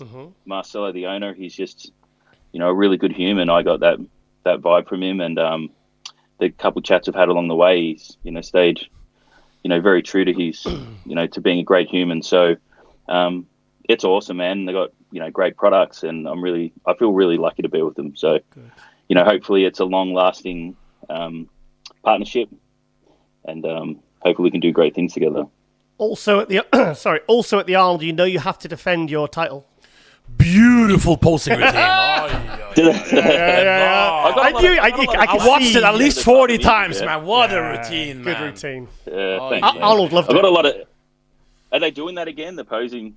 I would. Hang on a minute. Yeah, because Sergio Oliva, we did a little video outside, and he said we did a little video for AJ, and Sergio says, AJ, the condition is you've got to get to the Arnold so you can see me win the best poser award. So he's laying, he's challenging because Sergio wants to do the Arnold, so you've got a bit of challenge on your hands there, mate. Yeah. Sergio's a great poser too. So really that's cool, and that's what you want to see too. You know. That was unfortunate at the Olympia. A couple of the guys, it's like they hadn't worked on a routine, and it was hard. It was hard to watch. Was it 20 weeks you prepped for your posing routine? 20 weeks. Yeah. Why don't they, Josh? You speak to the pros personally. We do too, but why don't some of the guys practice posing routines? Frustrating. What's the answer they give to you? Because it's not judged. Because a round's not judged. It's like, why would you exert extra energy into something that's not going to get you a better placing on the day? Disagree. And that's what everyone's doing it for, a better placing. But what about the fans? They don't care about the fans at all then? I don't know, man. Have to ask them. But, well, at least the good thing is at least they're doing cash incentives. So people like yourself will go, do you know what? It's worth putting the effort in for 20 weeks. So Arnold, please keep, I know you're watching, please keep the Best Poser Award going, because it really, as a fan, as a long-time bodybuilding fan, nearly 30 years, God, I'm sounding old, it really is, I started following when I was 4, it really is important, it is, and what it does, it made such a, you know, to see that, and plus, it was a kind of, your routine was not what I don't think anybody expected. I think they expected you to come out to like Metallica, and you did something really quite, you know, soulful. Oh, it was good, especially when he went up, you know, when the music came in. Thanks, mate. I'm a little bit different. I don't want to get on the Josh hype train for the Arnold yet, because don't. No, because I think your health, especially since you got a new. Is your first ever child? Yeah, first. Yeah. I just think that's more important right now, because you still have many years left. Sure, You're man. a young man. No, yeah, for sure. Like, I'm not gonna rush it, and it's the hard part for me is the ones who are high up and do make the call say it's fine. You know, it's just me managing the headaches. Or you know, that's the tricky part. So and you know what it's like to try and train with intensity when you got a migraine. It's damn near impossible. So, you know, if I can just find a way around it, whether it's through chiropractic adjustments, and because you know there's part in the I don't know where it is. It's like C1 or C2 right near the trap that's responsible for the dura. So if that can be kind of worked on and healed, you know, I'm looking at all the ways to make it better. So hopefully it will. What's it and like? I can work around it. What's it like being a dad? But, man, it is awesome. I'm like, got to give credit to my wife, Liz, because she does like everything pretty much, right? The women are amazing. I just blows me away. Like the labor for one. Like I've seen some badass people do some big ass workouts, and it still wasn't nothing near like a labor, and anywhere close. And just being there so much for the kid, and when we prep, it's like we're exhausted, we're tired. We're hungry and we got to do the work, and they're doing it all the time. Like it's absolutely incredible. So I love being a dad, and I'd love to have more kids, and that's the plan. And brilliant. It's just cool, man. Like once you see the look on his face when he smiles at me, and it's true what people say. Oh, you don't know what it's like until you're a parent. And I'm like, yeah, whatever. And then you get there, and you're like, wow, like I've never had those emotions brought out. It's really, really incredible. Yeah. AJ, have you got any final questions for Josh? No final questions. We've asked everything. We're gonna look for your healthy recovery. Yeah, that's it. Yeah, but it's so good that you got a child now. Yeah. Focus on that. Good sponsor. A good spot. I see them T-shirts in the background. What's going on in the background there, Josh? Oh, I've got my clothing. My clothing. I've got to store them in here. So where can we buy them? Too pretty to look at from the back. Where can we buy them? JoshLenartowicz.com. Okay. Just rolls off the tongue, that name. Yeah. But mate, thanks for the best wishes for my health. I'm not silly. I'll make sure I'm good, and don't, like, I'm an underdog. Don't root for me. Don't put me up in first or second. Like, I want to just let my body do the talking, and hopefully it all works together. Yeah. And trust in Tua. Yes, perfect. Exactly. Exactly. Yeah, you know what the hard got thing your is, back. though? Like coaches have such a hard job. Yeah, for one, but then, when someone comes in bad condition, it's always a coach's fault, but it's really the athlete. Like, he didn't probably stick to the plan as well, and they take blame for the athletes, which, I don't think that's fair either. If someone doesn't stick to the plan, like, we saw the Olympia, so many people were off, and I'm sure, the coaches that they wouldn't have had all those things that they did wrong in there. Comes with the territory. Does. Okay, then, Thanks Josh. for having me on, guys. Thank you. End it with an arm shot, Josh. You got some... End it with an arm shot, Josh. You still got the muscle, that's for sure. Fantastic. Thanks, guys. All right, then, Josh. Really appreciate you coming on, and look forward to seeing you on stage or off stage in Columbus. And hey, say thanks to and g'day to Tony. Tony Doldy's the man. I wouldn't be where I am without him. He's a legend. Love him. Well, there's a rumour we might be getting him on next episode. Just a rumour, just in case he doesn't turn up. It's only if you chat to him. Yeah. All right then, Josh. Thanks, mate. Thanks, mate. Speak to you soon. Thank you. Bye-bye. Bye-bye. There you go. Josh Lenartowicz, man. What a legend. Lovely guy. What a year, though, he's had, man. I mean, we followed the story because, Patrick told me in confidence last time. I hope I'm okay saying that. I mean, the news is out now about and I remember I was in the kitchen and I was like, what? And he said, and then a few weeks later, he says, he might still be doing the Olympia. And I mean, hearing about that and then imagine 10 weeks out. Did he say he was in a coma at 10 weeks out? And they're saying you still might be able to do the Olympia? I just don't. Okay, we don't want to put in, but with the Dallas McCarver thing. Yeah. He was good friend with Dallas. Yeah. He's a big guy. Yeah. Same as Dallas. Oh, yeah. Big white guy. Yeah. Let's just focus on the health now. Yes. He's got a new kid. And whenever he's ready to come back, we're going to be on his train. Yeah. On the Lenartowicz choo-choo train. Australian Polish power machine. Yeah, and hopefully see him at the Arnold and put off another epic routine. But just fantastic. Really wish him all the best. One of the sport's really, really, really good guys. Good guys, yeah. Yeah, so and it was nice to catch up with Olympia. So so we'll be right back after the break with our next guest on Global Muscle Radio. And we are out. Oh, God.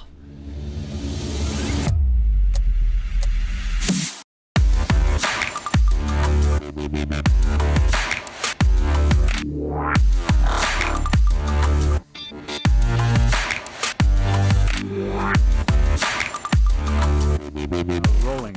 And welcome back to MD Global Muscle Radio here at the Pump Meter Studios, joined by my co-host AJ, all the way from Norway, and we're joined by Hall of Famer Shawn Ray. yeah, in the house, Shawn. Let me. Hey guys, listen. I know you're all the way across the pond. Let me preface this. I'm working remotely on my iPhone 11 Max Pro. Wow. And I don't know if the phone rings, we might lose the call, or I might lose you guys. So I'll have to figure it out as we go. So I'm going to give you what I got. We've got a producer to edit. Don't worry. Okay, great. How can I help you guys make your show popular? Before we go into your Olympia views, tell us about Shawn Ray's history at Olympia. Competitive. Shawn, shit. oh my God. Well, Yeah. I started following the sport. It was issued 96 of Muscle Mag in April 1990. Shawn had just won the Arnold Classic. Yeah. And Shawn Ray was actually my first favourite bodybuilder, and between him and Kevin Navrone. Shawn his first Olympia was 1988. Yes. He skipped the 89 for reasons. And 1990 took third and basically made top 5 in every Olympia right up to 2001. And Shawn, I saw your last Olympia, and I'm telling you, I'm not going routine, mate. I saw it in the flesh. And so you must have witnessed that last press conference I had, huh? Oh, yeah. From 2001? I went out with a Oh, bang. no, Shawn Ray, I put it in my Instagram stories. Oh, sorry. You're shouting at you. Last week, I put it in my Instagram stories. You actually called out the people, and Craig Titus was being a little girl there. Do you see? Oh, God, are you kidding me? Yeah. I think for me, that was probably one of the highlights that Craig actually revealed who he really was Yes. in that last press conference. I didn't even ask for his input, but he showed you exactly who he was in terms of brown nosing and jumping off the bandwagon. And look, I was arguing for something that was bigger than me. I was talking about athletes that weren't getting paid, that were going to be competing. I was talking about judging transparency. Kevin backed me up. Paul Dillette stood up and backed me up. But you saw that outside of Paul and Kevin, you saw how fragile the industry is in terms of guys having the chutzpah to speak up. I mean, they're hamstrung to speak up because they think it's going to affect them in some way. And for me, I had Joe Weider's appreciation. Joe appreciated the fact, and also Wayne DeMille appreciated the fact that I was transparent and I was unafraid, and they also knew that I wasn't in it for selfish ambitions. I mean, I knew going into that show that it may possibly be my last. That's kind of why I pulled out all the stops. Okay. And I said things that needed to be said. I think Ronnie Coleman, got a little bit confused about the conversation. Yeah, he was very confused. Rob, listen, Ronnie's a great bodybuilder, but you don't want to get into a debate, not with me. He seemed to think that, and this is where he comes from. If there was no prize money involved, Ronnie would still be doing the Mr. Olympia just because he loves it, right? But I was coming from the place that this is a business. Somebody's making money. Someone's making money here. Otherwise, we're not doing it, right? We're still doing it. We're 55 years in. I felt like some of the players in the NFL today that, look, people are paying to come see us perform and do a service. And for us, we're putting our lives on the line, literally and figuratively. I mean, remember, in that press conference, Mike Matarazzo is no longer with us. Nasser El-Sambadi is no longer with us. I mean, these athletes are putting their lives on the line. And when the career is over, like Ronnie, his career is over, he better be thanking God that there was prize money that helped facilitate his lifestyle over those 8 victories because of his physical condition today. You take away that prize money, and Ronnie's on, public assistance He does have because of his physicality. Yeah, I mean, but all of those things came about because it takes money to make money. Yeah. So it's one thing if you're getting the first place prize money. You don't want new judges. You don't want things to change. You want things the way they are. And Ronnie being used to being losing in the very beginning, and probably like he said, he was competing for a gym membership. He was training for a gym membership. Yeah. Depending on where you come from, you see the mechanics and the infrastructure of a business. And I came from the infrastructure of professional bodybuilding. I was learning from John Brown as a teenager how to make money. I watched Bob Peterson, Samir Banu in 1983 when I was coming up, monetize their careers through using the Weeder magazines. So I was learning about making money in this industry from the very beginning. And of course, I hit the ground running in my second Olympia, getting third place, and then monetized my career. Ronnie Coleman, I'm not going to lose you. Did I lose you? Okay. Ronnie Coleman was coming from a place where he probably would have did it for the damn Sandow Trophy. And the argument I was making was, look, I'm on my way out. I'm talking about the guys coming up behind me. Yeah. These guys, they need to take control of what's happening. Get the judging transparency, demand more prize money, make sure there's an appearance fee. And so I started getting super, super passionate about that. And then when I retired, it kind of went away. I don't think we've heard any bodybuilders talk about how to make things better for themselves. Yeah. Because you were... It's better financially overall because of the prize money increase. But individually, or I should say collectively, it's not better for everybody. There's still a lot of things we have to work on. And I'm glad I'm in a position where I can get some things on the table working with Jim Mannion. So much there. I know. Did Joe Weeder teach you anything? How was his personal relationship with you and him? Did he teach you those type of things, or was it just your? No, it wasn't. Really? It wasn't. I don't think he was. I wasn't a student, and he wasn't a teacher. What I did was Joe Weeder lived an hour from me. Okay. I made sure that he wasn't just sending me a check every month. I was there. I called. We talked football. We talked bodybuilding. We talked how to monetize the sport. I was learning as I went along, but he was just Joe. Like he would voluntarily talk about his passion, and I would absorb it like a sponge. Yeah. But knowing that I had this personal relationship and the hotline to call him on any moment, day or night, at the office or at home, it empowered me as an athlete to think that these guys can't fuck me. Like there's no one in this industry that. There's no one in this industry that can screw me because there's only one person that's paying me, and that's the guy that started the whole damn thing. So I was very empowered in the determination and the confidence that I had when I talked bodybuilding. But I think what Joe did was he mentored me in a way that he made sure I got the pros and cons about the business of bodybuilding. He knew I was more than just a bodybuilder, and I appreciated that. And I always got a kick because this was before we had like mobile phones in the late 80s, right? But I always got a kick as we went along to hear him like call and you know the caller ID was something that later on came because when you pick up your phone, you don't know who's calling you, right? Back in the day, you randomly pick up the phone, you're like trying to figure out who it is, but Shawn, it's Joe, and I would be tickled pink that he would take the time out of all the shit that he's got going on to call me. And then I became a friend, I became an employee, and then I became like, okay, this is my mentor, and I got to listen.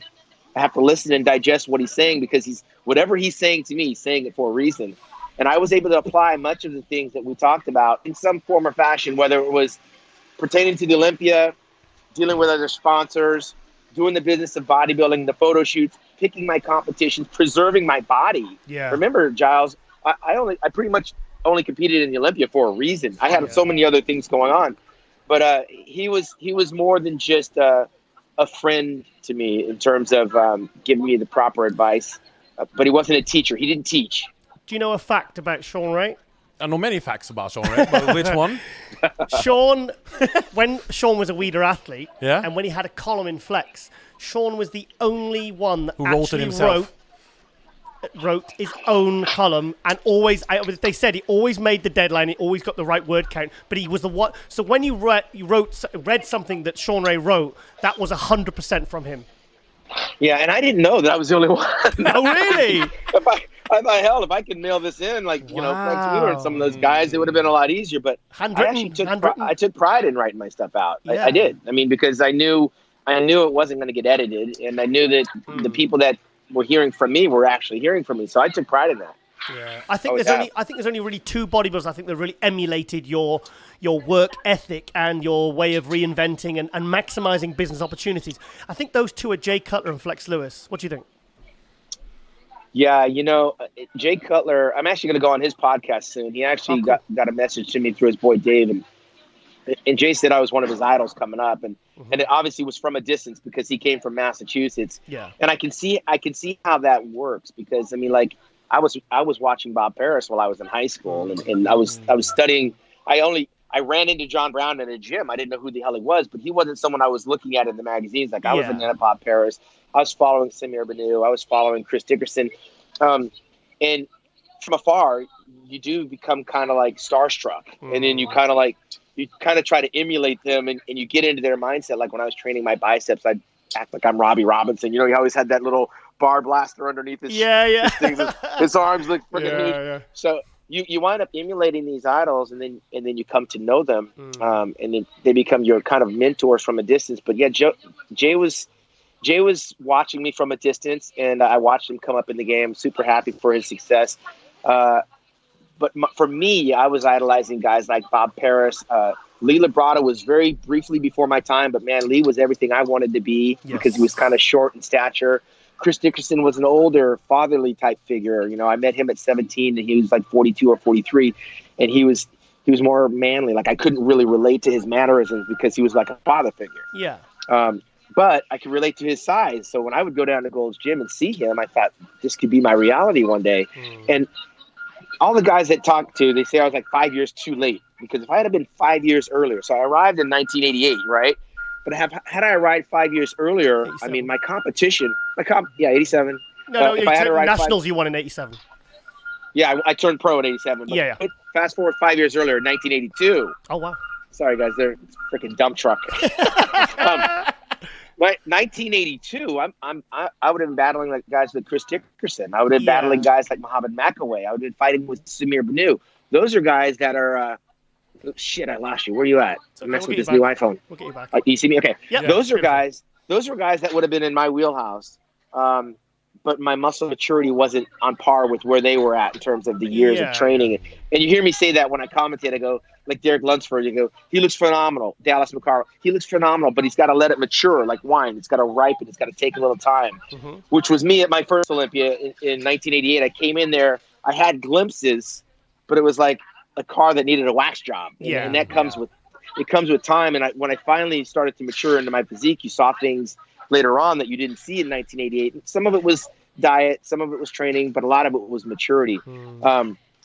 Then, of course, in 84, when I graduated high school, we watched the Haney win, and that was something that was a million miles away from me, thinking that I would be standing on stage with Lee Haney one day, and 4 years later at a high school, there I was, and it was my reality, and it took a little bit of time to actually believe that I was deserving of being there. And once I believed it in 1990, after I lost the Arnold Classic, after I won the Ironman, won the Arnold Classic, lost the Arnold Classic, came back in that third. That 1990 was a whirlwind year that people with lesser skill sets and mindsets probably would have crumbled. Yes, I was empowered. First, I won the Ironman, won the Arnold Classic, failed the drug test, came back and got third in the Olympia. It really, that year I was like freaking up and down, but I had arrived, and then I believed I belonged, and it set my career in motion from 1991. I think that's when I knew I was like a legitimate contender for the Olympia. Yeah. So, Shawn Ray, you've been in the game forever now, but you're still one of the few that's still very successful. Shawn Ray Classic in Hawaii, correct? Yep. Correct, my third year. You're emceeing all over the world. You're going to Romania, correct? In a month? I'll be in Switzerland the weekend before. I'll be in Romania after that, and Japan after that. Wow. Then my show. That's all in November. Your own.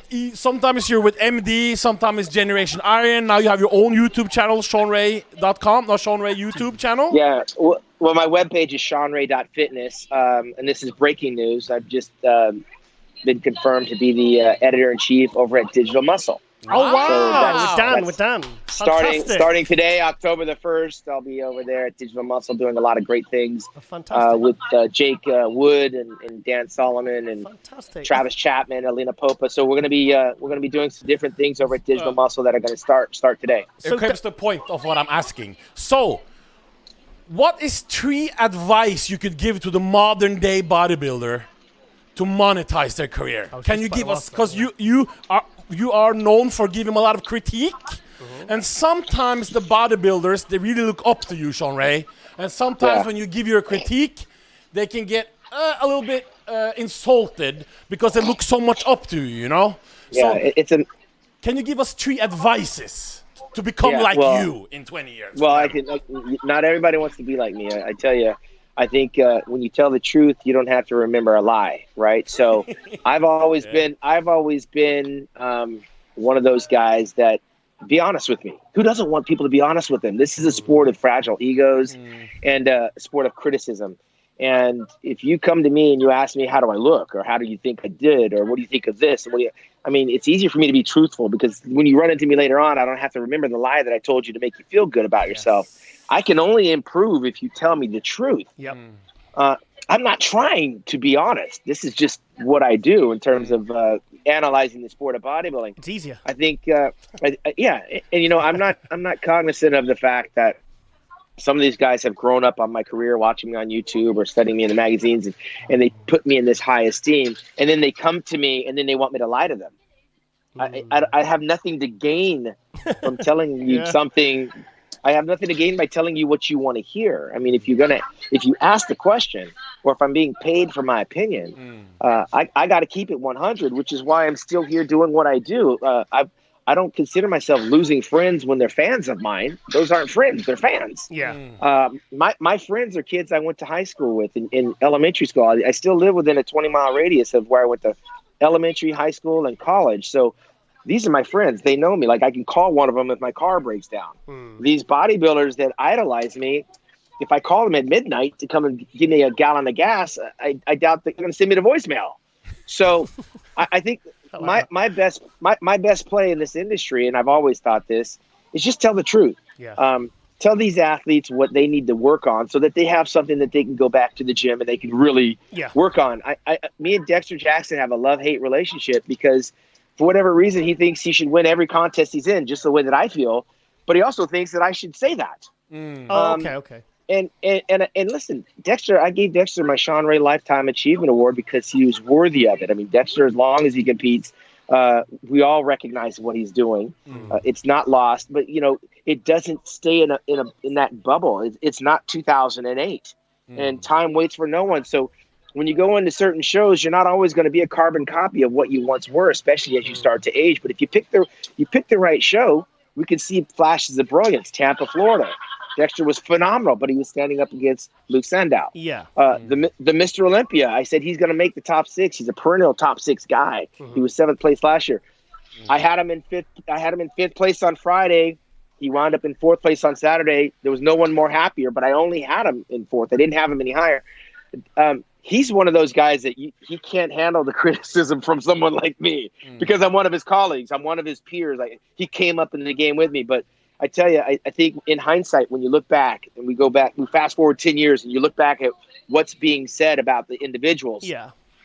I think they may not appreciate it in the moment, but when they see the truth and they see the honesty, they'll appreciate it then. Even Craig Titus came around and said, Craig's stomach is getting out of control. He's got to hold it in between poses. His glutes are really flat. His back is really thin. He hated me for the longest time until he caught me off season. He said, hey, man, I remember what you were saying about me in the Olympia, and I've been working on these things. I've been doing deep squats. I went back to trying to work on my vacuum when I'm in the gym. Those are constructive criticism. People remember that, and they can go back and work on it. It sounds harsh, especially in the moment of glory when they've worked so hard and their family's watching and their friends and their trainer and their training partner.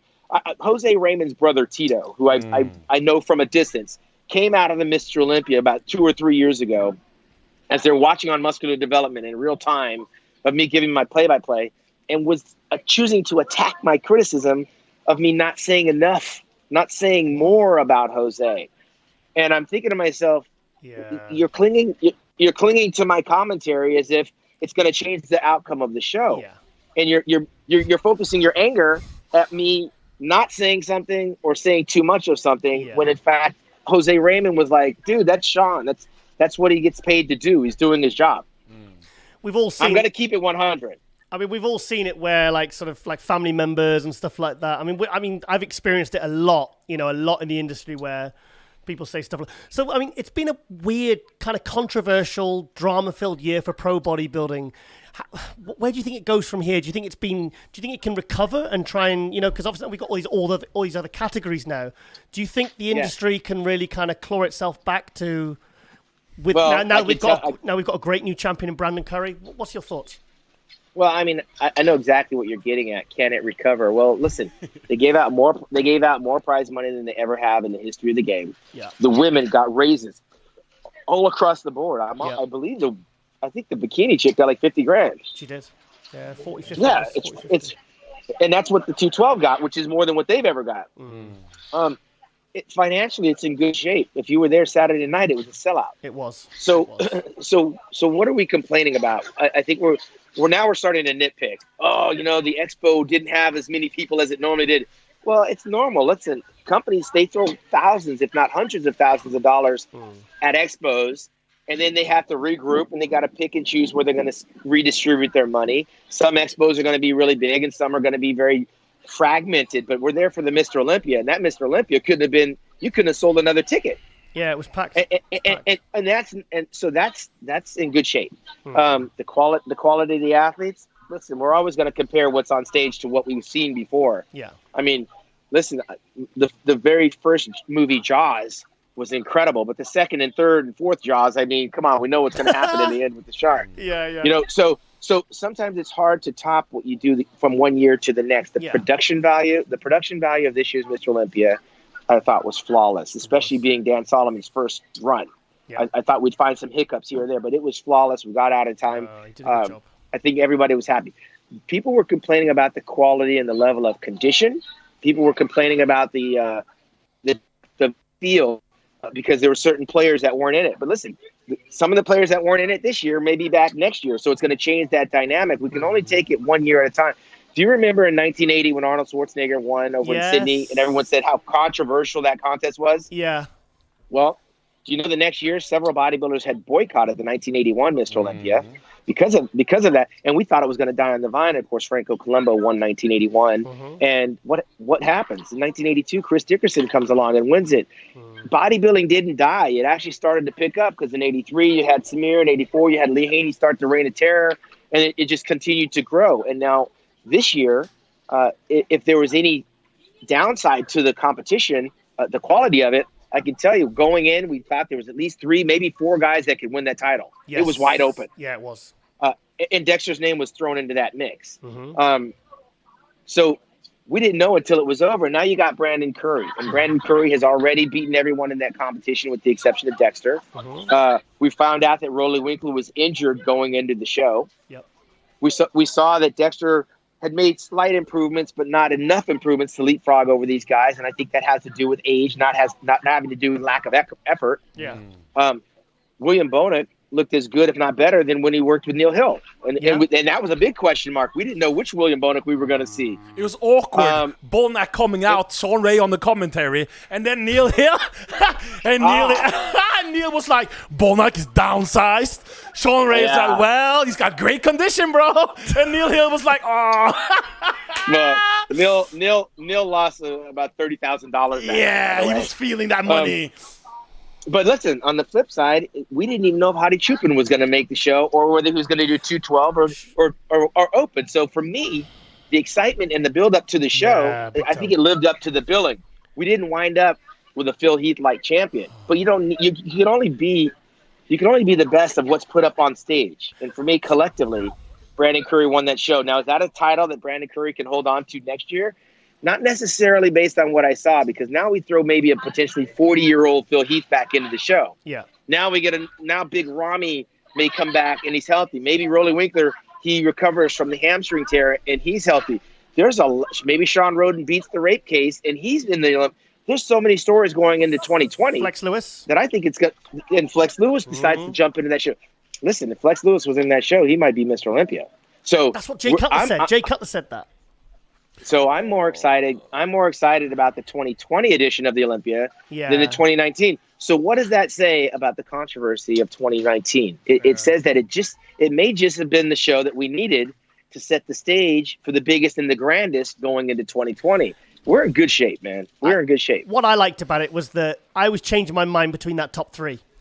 I was like, I liked the idea, the fact that we were going to have a new champion. And the fact was, when Bonnack came and did routine, I was thinking, Bonnack could take that. And then Brandon came out and I was like, Brandon, it was really like, right where I was, it's Phil again, it's so-and-so again. So, it was less predictable. And I think that always adds excitement, Shawn. But isn't that what I was trying to allude to when I talked about the movie Jaws? When you saw the movie Jaws for the first time, listen, you saw it for the first time. You didn't know how that was going to end, right? Love it. But when you see the second and the third, kind of like in the Lee Haney and the Ronnie Coleman and the Dorian Yates era, when you see the sequel, the second and the third, it never lives up to it. It's always it's the same. The ending is so predictable. It's so anticlimactic, and the shark's going to get blown up, and they're going to find another shark for the next one. So what I'm saying is going into 2020, it's not predictable. This is not a title that Brandon Curry has a very strong. He's going to have to go out and now be Mr. Olympia for 2020, correct? Yeah. And he's doing a great. That could be. What was it? I say Brandon Curry's going to be a great representative, though. Yeah. Yeah, but here, let me tell you what the flip side of that, being a great representative, is you're in demand, you get busy, you take your eye off the ball, you're sleeping on silk sheets, your bills are paid, you're spending more time with the family, and you can lose the focus and you can lose the hunger because of the responsibilities of being the champion. Jay and Cutler, now you have somebody. Sorry. Exactly. Jay Cutler 2007. 2000. Right. But now you have William Bonac, who's second place for the first time, who now knows there's only one guy that I got to beat. And he goes back and he pulls a Mr. T in Rocky, in the Rocky movie. And this guy starts going Rambo in his preparation. Yeah. And we have a different way. We have Phil Heath, who had to witness this from the sidelines, thinking in his mind, if I was there, that show would have been mine. We have Flex Lewis, who everyone's telling him that if you were in the show, you'd be Mr. Olympia, and he might believe that shit. And he comes back totally different from the 212, where he had to lose size, had to suck down his muscle. Now he comes in and we see him at 220, 225. I mean, next year's Mr. Olympia could be one for the ages. Were you impressed with Hadi Choopan? Did he live up to your expectations? Yeah, he absolutely did. Because, listen, I don't know about you, Giles, but if you're training for a show and you got to bite the bullet and you don't even know if you're going to be able to compete. Yes. The plan B for Hadi would have been the Romania show at the end of November, right? Correct, yeah. So you're sacrificing all this time in hopes, and he's done it before, and it didn't happen. Yeah.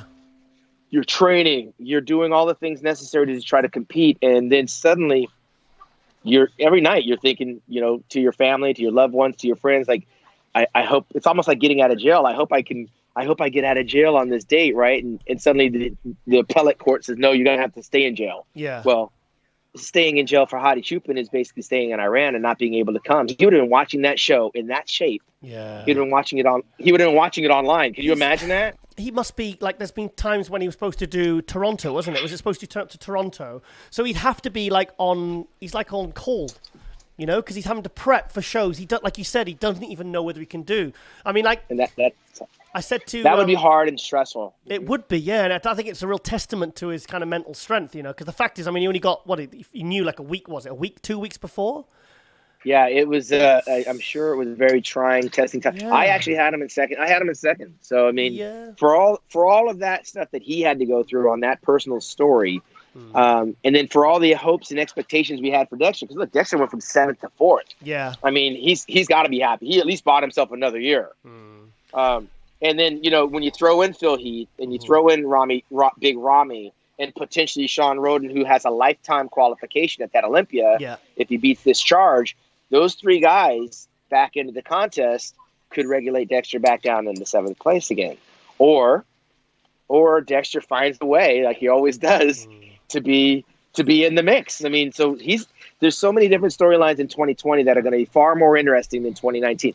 Does this guarantee that Hadi Chupin gets back in America in 2020? Yeah. We don't know.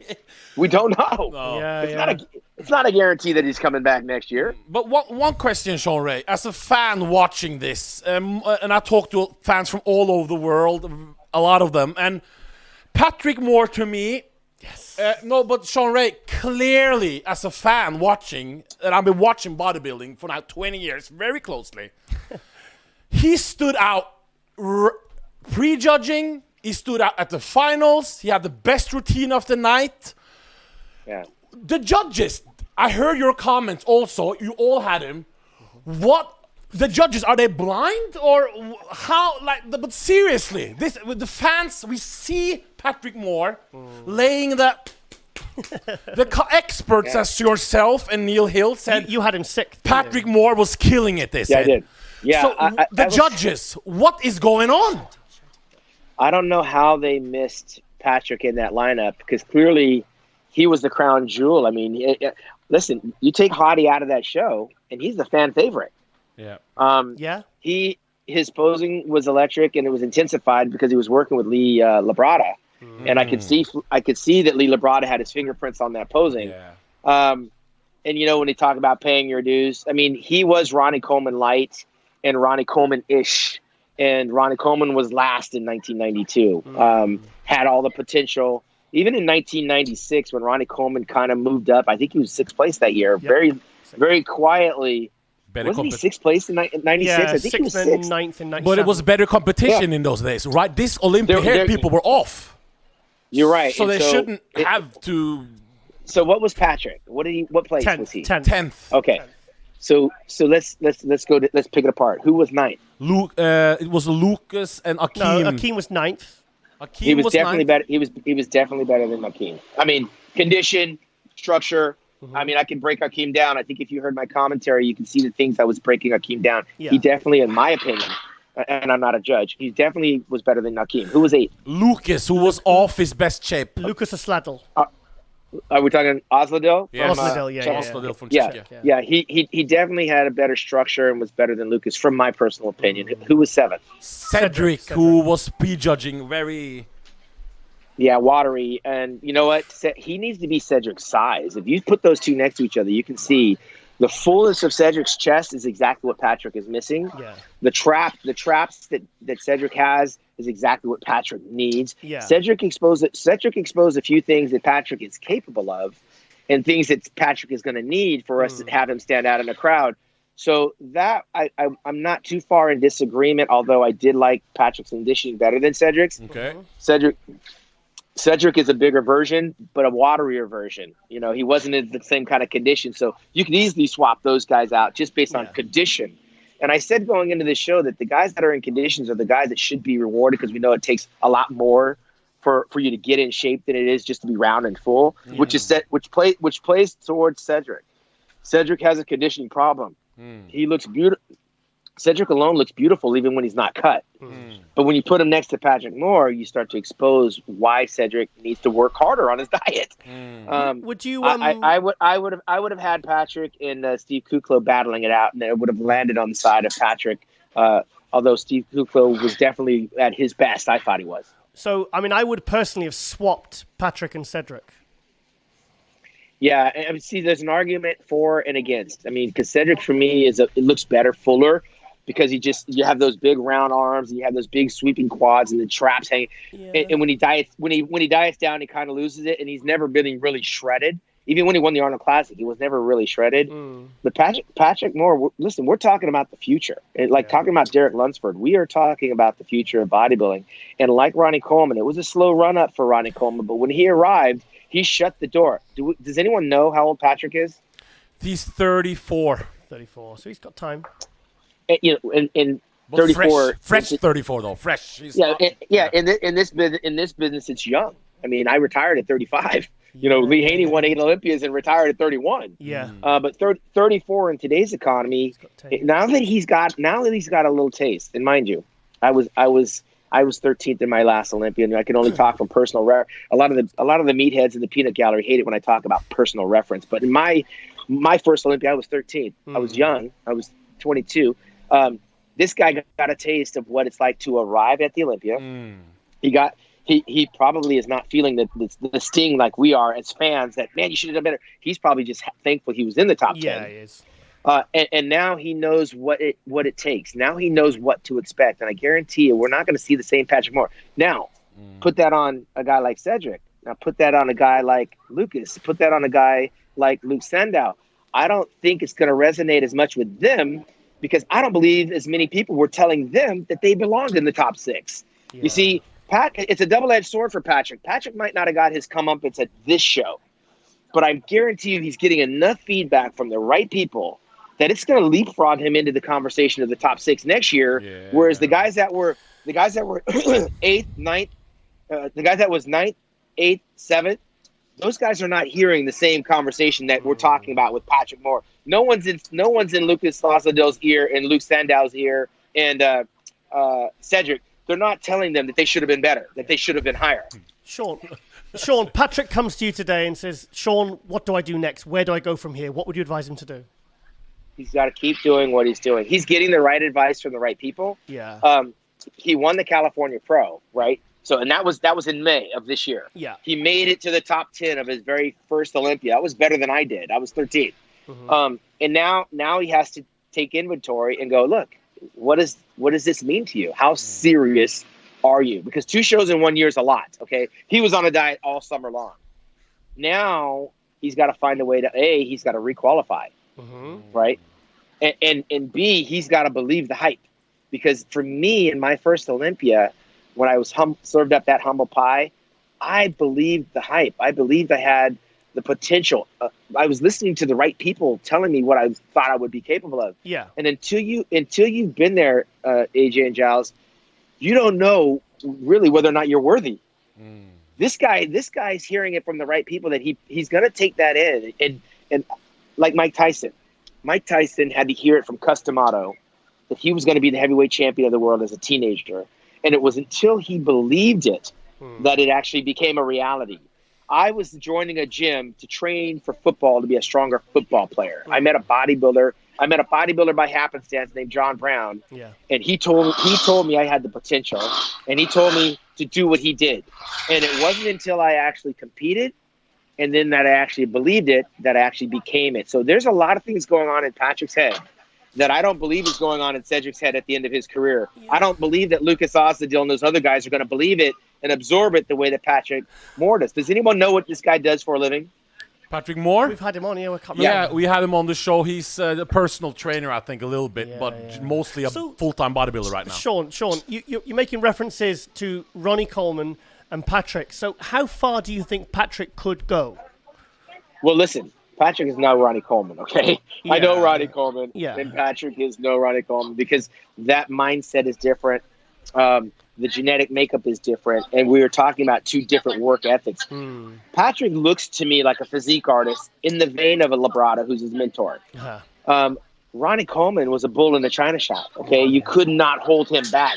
He was going to break everything in the gym, right? There was no style and there was no methodology to Ronnie building his physique. He was a powerlifter, you know? So he had a different kind of muscle that Patrick will never have because Patrick is not strong like Ronnie Coleman. Yeah. So he's going to have that shape and he's going to have that appearance, but Patrick can pose, all right? Yeah. He looks like an athlete and a physique artist. I mean, he doesn't look to me like he could squat 800 pounds. No. He doesn't look to me like he can do the deadlifts and the curls and the squats that Ronnie Coleman did. But if he stays true to what he's building, like Cedric McMillan, he's going to change the look of what we think a big guy should look like. I mean, what is he, 6 foot? He's 6 feet, right? He's quite 6'1" tall. or 6 foot. Yeah. He's that tall? Yeah. I didn't realize that. He doesn't have to build the body the way that Ronnie did for Ronnie to get noticed. Listen, if Ronnie didn't blow up like he did, Ronnie Coleman's just another bodybuilder that me, Flex, and Kevin are beating. Yeah. Because Ronnie was there from 92 to 97, and he was getting beat by us every single year. He wasn't that far until Ronnie blew up. Yeah. And obviously he came up into this the mass monster age. It served to his favor.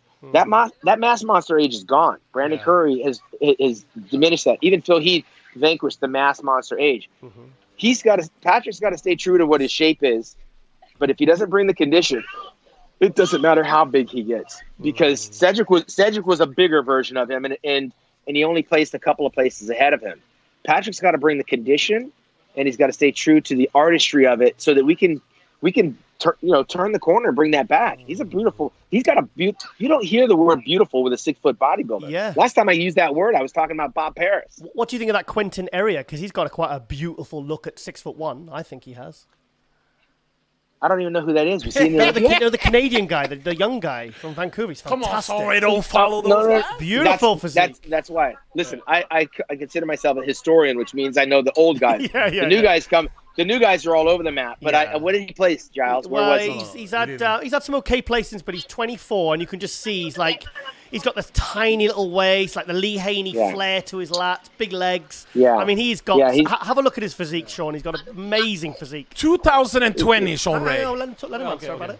What do you think? I'm saying I can't talk about somebody I don't know. So I don't know nothing about this guy, and I don't really know much about the guys coming up. Yeah. I'm looking at the guys we're coming off the Olympia, so I'm looking at the guys doing the business. Yeah. And the guys doing the business, Patrick Moore, in 1 year, could leapfrog into the top 6. Okay. Wow. Now, that being said, when you throw in Rami, he can expose some things on Rami that Rami needs to work on. Yeah. You throw in Rami, and you throw in Phil Heath, and you potentially throw in Sean Roden. They can keep him out of the top 6. Yeah. But he will Patrick Moore, I'm going on record, will definitely be better than he was this year, a year from now. But remember, he has to pick the right show to qualify to get back to the Olympia. And that's not going to be an easy feat. That won't be easy. I want to get some views now. Shawn Ray, 2020, top 6. We have Phil Heath, Big Ramy, Sean Roden, Brandon Curry, Hadi Chupan. AJ, you're way too ahead of yourself. You know why? Why? Because when we start trying to do predictions are like assholes. Everybody's got one. Nobody wants to hear about them. Okay. Here's the thing. Predictably, we would have had Rolly Winkler in the top 3 based on his last year's performance. Yeah. However, he had a hamstring injury. Prior to this summer, we would have had Sean Roden maybe potentially as a repeat Mr. Olympia with Phil Heath sitting it out, right? That would have been an easy argument. Yeah. But by the time we got to the summer, he's not eligible to compete. When we're talking about Phil Heath, he made his announcement a year ago that he wasn't going to do it. Kai Green kind of floated it out there, but he was just a guy that wanted some publicity, I think. I don't like to talk about the guys doing the Olympia until they sign the contract. Yeah. Then we should give them then we give them the publicity they deserve. But Kai Green and these guys, they're not going to get the publicity, not from me, until July when they sign their contract. Yeah. Can I ask one question? How do you think Flex Lewis will do next year when he comes back as an open? How much potential do you think he's got for 2020? Potential. I think he should have done it this year. Arguably, if he didn't stop doing what he did last year, he would have been Mr. Olympia this year. Really? I said it to Neil Hill a long time ago. What are you holding this kid back for? He should be an open bodybuilder. But for whatever reason, financial, sponsors, whatever, they thought, listen, it's better to have him as an Olympia champion at 212 than to have him in the top 3. I think Hadi didn't need to win the Olympia to be recognized as one of the best in the world. He's right now. He's like the president of Iran. Okay? And he doesn't have the trophy. No. Yeah. And guess what? If Flex Lewis was in the show and got 3rd place, he would have been like the president of Wales, right? I mean, no, I am. Yeah, I know you are. But what I'm saying is, James, there wouldn't have been an expectation for James to be Mr. Olympia in his first shot in the open category. Would have Flex beat Brandon Curry? He would have definitely been a guy that I could have had as a favorite going in against that. There's no reason why I would have thought that Flex Lewis would lose the Open Olympia. Had he made the decision in January of 2019 that he's doing Open, I would have been on that James Flex Lewis bandwagon because he has the condition to go with the size and the things that Brandon lacks are the very things that James excels in. He's got the massive calves. He's got the hard, grainy hamstrings. Yeah. He's got a back that he can dial in. He's very shallow in the chest, and this is where Brandon's V-shaper. But Brandon is a top-heavy bodybuilder, and James would have been able to exploit the legs, especially in the side chest pose, right? Yeah. So that would have been a comparison and a dogfight that I would have wanted to see. But while he would have been exposing Brandon Curry's weaknesses, he'd have been showing the other guys their age because he's young. He probably would have beat Dexter Jackson. I know Dexter's going to hate me. He would have beat Dexter. I think he would have beat William Bonac. I thought for many years that he's better than William Bonac, and Bonac is having great success in the open category. But James is just a better bodybuilder than William. When they turn around to hit that rear lat spread, James actually opens up. I know he hates it when I call him James, but I'm older than him, son. When he opens up to do his back lat spread, when he hits his back lat spread, he would make William Bonac look small and narrow. No. So you have Flex? Absolutely. No. Absolutely. No, I don't think so. I got Flex Lewis over William Bonac. Okay. On literally on the back lat spread. Without on the seeing rear them double on stage bicep. Not the lat spread. Okay, wait. No, come on, not the lat spread. Listen, I'm telling you right now. Here's what your homework is, guys. Find a picture of each of them, put it together, and let's see it. I want you to post them doing a back lat spread. No, I doing think... a back. Listen, because that's where the contest is won and lost. Find the back double bicep and find the back lat spread. Put those two together, okay? Because that's where Mr. Olympia's won and lost. And once you've done that, Giles, all right, and you've had your you had your wake up call. Turn them around to the front. Turn them around to the front. Yeah. Turn them around to the front. I want to see the side chest. I want to see the front lat spread. I want to see the front double bicep. James Flex Lewis is the better bodybuilder. Oh, I just you know who you need to ask? Ask Neil Hill. Flex Lewis's rear double Neil Hill is going to get paid next year when James is going to be open. Flex Lewis's rear double bicep next to Bonac. That's very neck and neck because they're top to toe very detailed. The rear lat spread, I think that's Flex's weakest pose, mate. It's close. Wait, you said it's close. How? Okay, let's start with that back double bicep. You got to start at the bottom because you're sitting beneath them. Yeah. You have to look at the calves. Yeah. Who wins? Calves. Calves. Who wins? Flex. Okay. Who wins the hamstrings? Oh, I don't know. That's not even close. Really? I'm gonna find you a picture of him. Send it to me. We'll put it on the Global Muscle Instagram. The hamstrings aren't. And even the lower back. James has some peekaboo Christmas tree striations in his lower back that William can only dream of.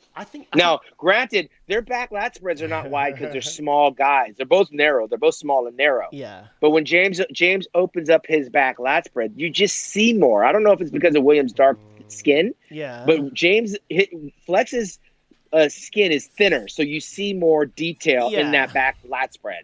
The back double bicep, it's over. Flex Lewis kills him. The rear deltoids, it's over. The traps, it's over. That's Bonac's strongest pose. I know it is. I've got them on screen here. Which is why I'm telling you. Hang on, we've got...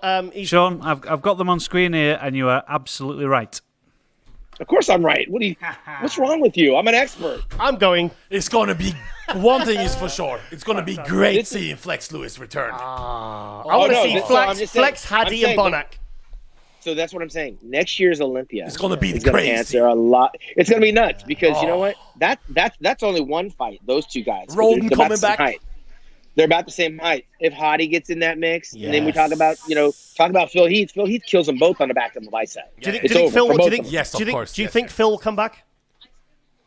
I have no reason to doubt his return. I sent him a video from the movie Shaka Zulu. Have you ever heard of the movie Shaka Zulu? Never. No. AJ, it's a black African film. Yeah, of course. No, I only watch Welsh films.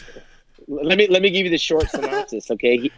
He's the heir apparent of the kingdom, and his half brother inherits the throne when the king is dead. And Shaka says his half brother is not worthy of the throne, so he's going to come back and he's going to take the throne from his half brother, right? So he shows up on the coronation of the half brother becoming the king. The coronation right now was Brandon Curry being the new king. Yeah. Right?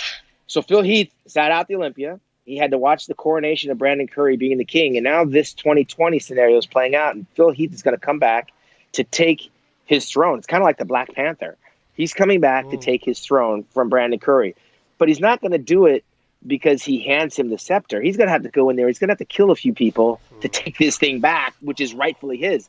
Phil Heath, I sent him that clip, and he's like all about it. He is so fired up. Yeah, Phil loves He is all about it. But Brandon Curry's going back to Kuwait. He's going to gain he's going to improve. Shawn Ray after being Brandon Curry is getting a taste of what it's like to be Mr. Olympia, and it's going to do one of two things. It's going to make him very content that he's accomplished the dream of his lifetime, and he's going to just kind of wither away and get fat and live high off the hog and be a husband. Or he's going to be like, you know what? There's no better feeling in the world. I got to get back to Kuwait right now and get back on that anabolic chicken and put some distance between me and my guys. He has to see Phil Heath coming. Yeah. He has to know that Flex Lewis is training right now. He's got to know that Big Ramy is coming back. He's got to think in the back of his mind that Sean Roden may beat this charge and he may be back. So there's a lot on Brandon Curry's plate right now. Either he's going to embrace being Mr. Olympia and get so fired up that he's going to do things he's never done, or he's going to wither away and he's going to just be another Mr. Olympia. I mean, if it's me, I have to make that decision by January 1. These guys are coming for my title, and I have nothing else to prove, and I'm going to just exit being Mr. Olympia. Very few people can do that, only on a one-time, one-off. You know, Chris Dickerson won it in 1982, spent the rest of his career chasing it.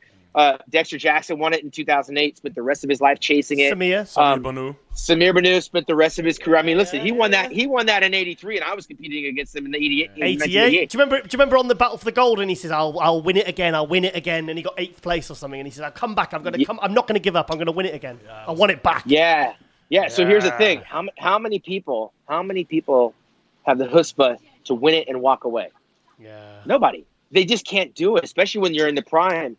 So I don't know that Brandon Curry's made up of a content mindset that, okay, I've got my check, I've got my trophy, I have my health, more importantly, and I have my family, and I've kind of set myself up to be this ambassador. I've got nothing else to prove.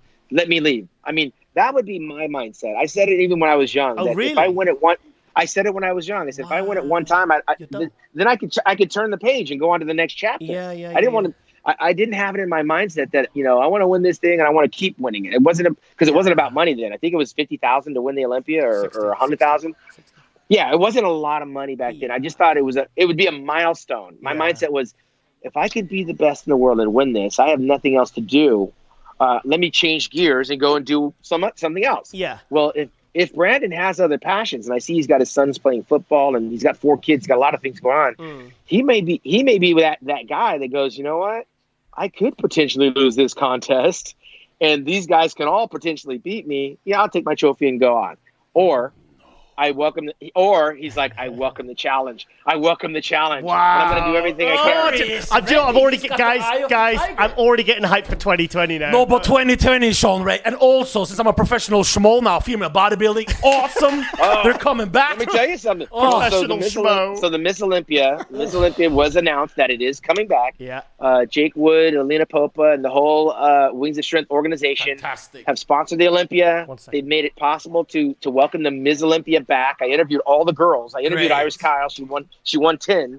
Hope she comes she's back. Of the opinion. She's of the opinion that if the prize money is like $100,000, she'll come back. But it won't be. The other ladies are like, hell, if it's coming back, I just want the opportunity to compete at the Olympia weekend, right? Yeah. So Alina Popa may come out of retirement. Yes. You have Halle Trevino, who won the Rising Phoenix. She's all about it. Margie V.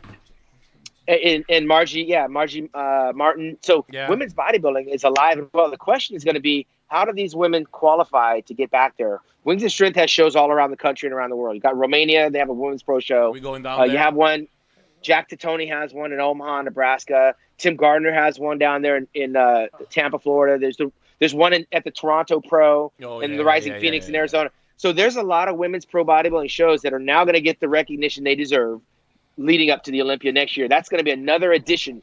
What do you got there, Giles? I've got a picture of a very good picture of Flex Lewis doing a rear lat spread, which is unusually good picture. And I've got an okay picture of William Bonac hitting a rear lat spread, which is... Why don't you get one of him from this year? I don't think these are a fair comparison, guys. This is... Why don't you get a rear lat spread of William from this year's Olympia? He was in it just last week. This is not that hard to find. This is from I recognize this is what I'm a nerd I am. This is from 2011 when Flex was a 202. Yeah, but he's much better now. And this is from 2017. No. Hey Giles, let me help you guys at Muscular Development. Sometimes you guys here's what you do. How about you find a picture from last week Okay. at the Olympia. I'll do that. And then you find it, and then I'll find tag a you in. picture from James's last Olympia. Yeah. That makes more sense. Okay. Why are we looking at 2011? Well, Why don't you find a picture of me? blame our Find a producer, picture of me Chris. back in 2001. But Shawn Ray, we need one improvement for next year. The press conference this year,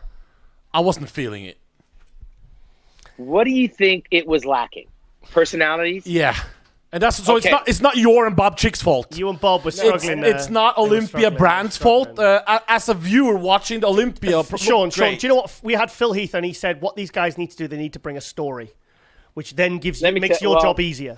But next year, Sean, it will be epic anyway because we have all these people at the press conference. Yeah. Can you imagine the press conference next year?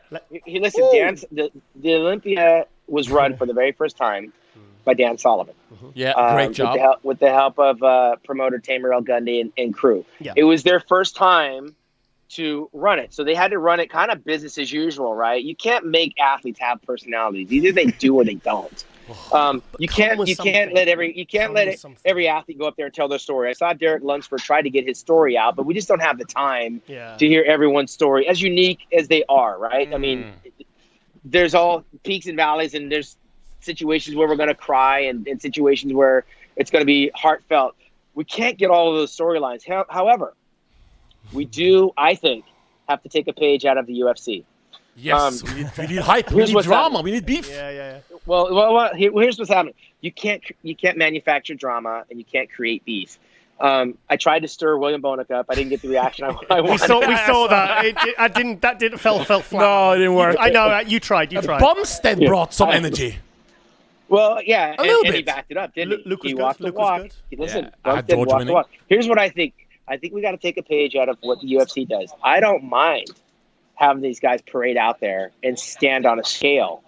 Because, listen, if it's a contest of we want to know how big they are, I mean, the audience doesn't know how much these guys weigh. My first Olympia, we weighed in just like a heavyweight fight. On YouTube. We had boxing robes on, the whole 9 yards. Yeah. I mean, the UFC on Friday night before the fight on Saturday, they come out there, they get on the scale, they hit their shot, they do their little face-off or whatever. Our presentation is trying to be too inclusive. We're like, okay, here's the bikini girls up here that don't speak English. 10 of them are from Brazil. We don't have a translator. And then, you have the guys up here that you have the physique guys and I don't want to call it figure guys. We have the physique guys and the classic. I don't think it should be all inclusive like that. I think we parade them out individually by classes, right? Okay. Let's bring them out and let's be very specific about what we're talking about. We got our physique guys. Let's talk to our physique guys and they can be excused. Let's bring on our 212 next. Yeah. After the 212, let's bring on our bikini girls. And we can have a little bit of storytelling, but this is something that's going to have to be a work in progress. It has to be by the powers that be. We cannot blame the athletes for not having the energy or the charisma or the personality. Disagree. It is what it is, right? But I think it can be improved. I think they need just to have an email to say, come on. I mean, like Rowley. I mean, I love Rowley, but he had nothing to say. They should have just said, look, please, just come with 1 minute. Just come with something. Talk about overcoming your the hamstring tear and the. Please come Giles, with something, guys. Come on. But who wants to talk about their injury before they get judged? I mean, he didn't probably want any eyeballs on it. Well, you dissed the judges before you. That's a good. competed, Yeah, that's so. a good point. Well, let me tell you something. I knew once I opened the door, you couldn't shut my mouth. Because, I was on a roll. Sean, do you know about that press conference? I went to that. It was my first Olympia I ever went to. I was 24 years old. And I sat there and Kerry Case comes and sits next to me and he says, Giles, he says, I've been to like a dozen of these. He says, they're always so boring. At the end of that press conference, Kerry turned to me and he says, Giles, Sod's Law, he said, that is the best press conference I've ever been to. That was fantastic. He said, he said, you're very lucky.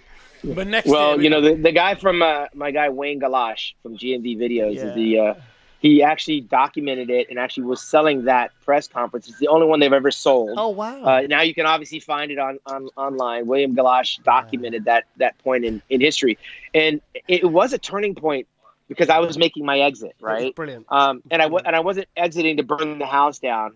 But we also had the yin and the yang. We had a judge. The late Nishang Ebert. She stood up, and she was from Texas. Yeah. And she's a friend. She was a friend and a fan of Ronnie Coleman, and basically said, "You guys can't beat Ronnie." And she was scheduled to judge. No, she said you look the same every year, Sean. And you said, well, there you go. Why should I be judged by someone that's going to say that? People can watch this at YouTube 2001 press conference. Just press it in. You can watch what we're talking about. Do you remember when Ken Jones stood up in his little Daisy Duke shorts and called Craig Titus a punk? Do you remember? Yeah, and Kamali had a big mouth. Kamali. So I was like, who is this guy?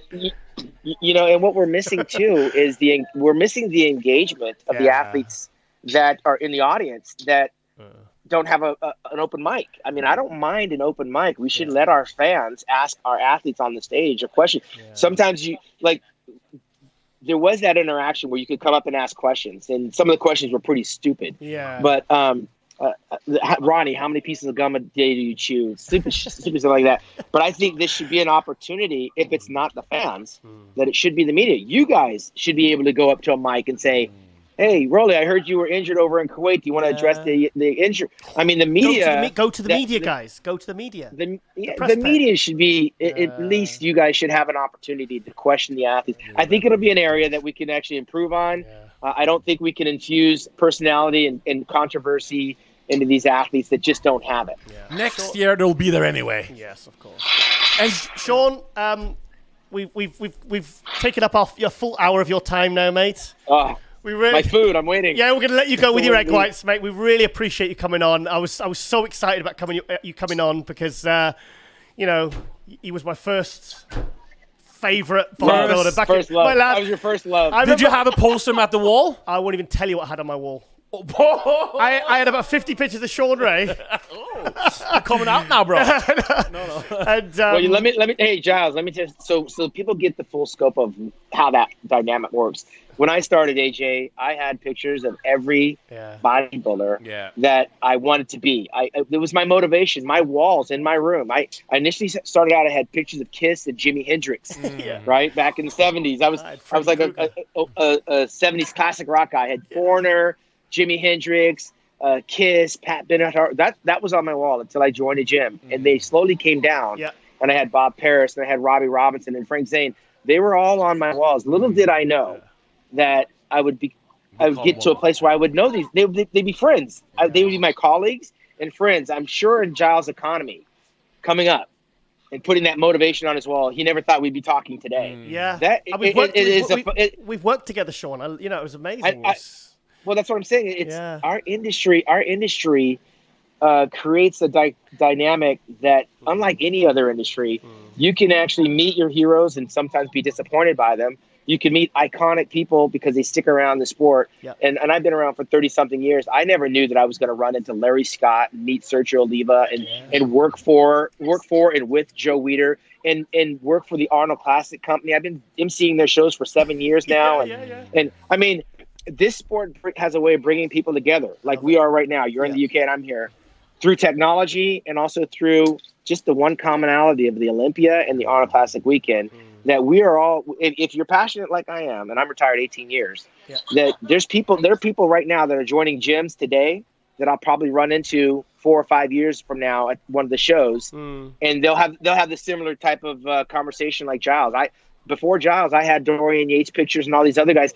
The reason why I had Dorian's pictures because he was one to watch for. He was coming up behind me, but I still had to pull his picture out, and then there we were competing on the stage. Sean, I remember I was at a seminar that you ran in London. It was when you did your UK tour after the 1991 Olympia. And I was 15 years old, and I put my hand up and I said, "Sean, what do you think about Dorian Yates?" And you said, because Dorian just took second, you've been fifth. And you said, I remember the words, because I actually recorded it on a dictaphone. And he said, Dorian Yates, he says, "Man, I think that guy's going to be a real thorn in my side." That's what he said. Yeah. 18 years ago, Sean said that. Yeah, and by the way, I had his picture. I saw him coming. I actually guest posed with him. I guest posed with him in Ireland in like 1990 or 89 before he won that. Before he got beat by Mohammed bin Aziza in 1990. That's correct. So 89, I'm posing over in freaking Dublin, Ireland, with this big, what I thought was a big fat white guy. Like I'm like, who's this? and then I saw him arrive. And how crazy is it that, I know. after all those years, he and I are cool. We're like friends. Yeah.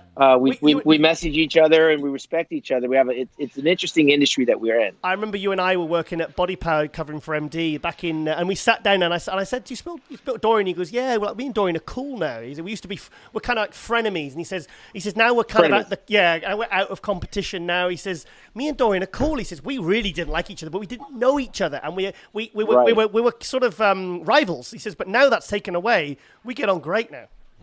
Yeah, it's crazy. I had a booth at the Olympia called the Legends booth, and I organized that so that Lee Haney, Tony Pearson, Troy Zucolato, even Dorian came by the booth, and and Barry DeMay, they all came by the booth in our old age, and we are old because we're 50 plus.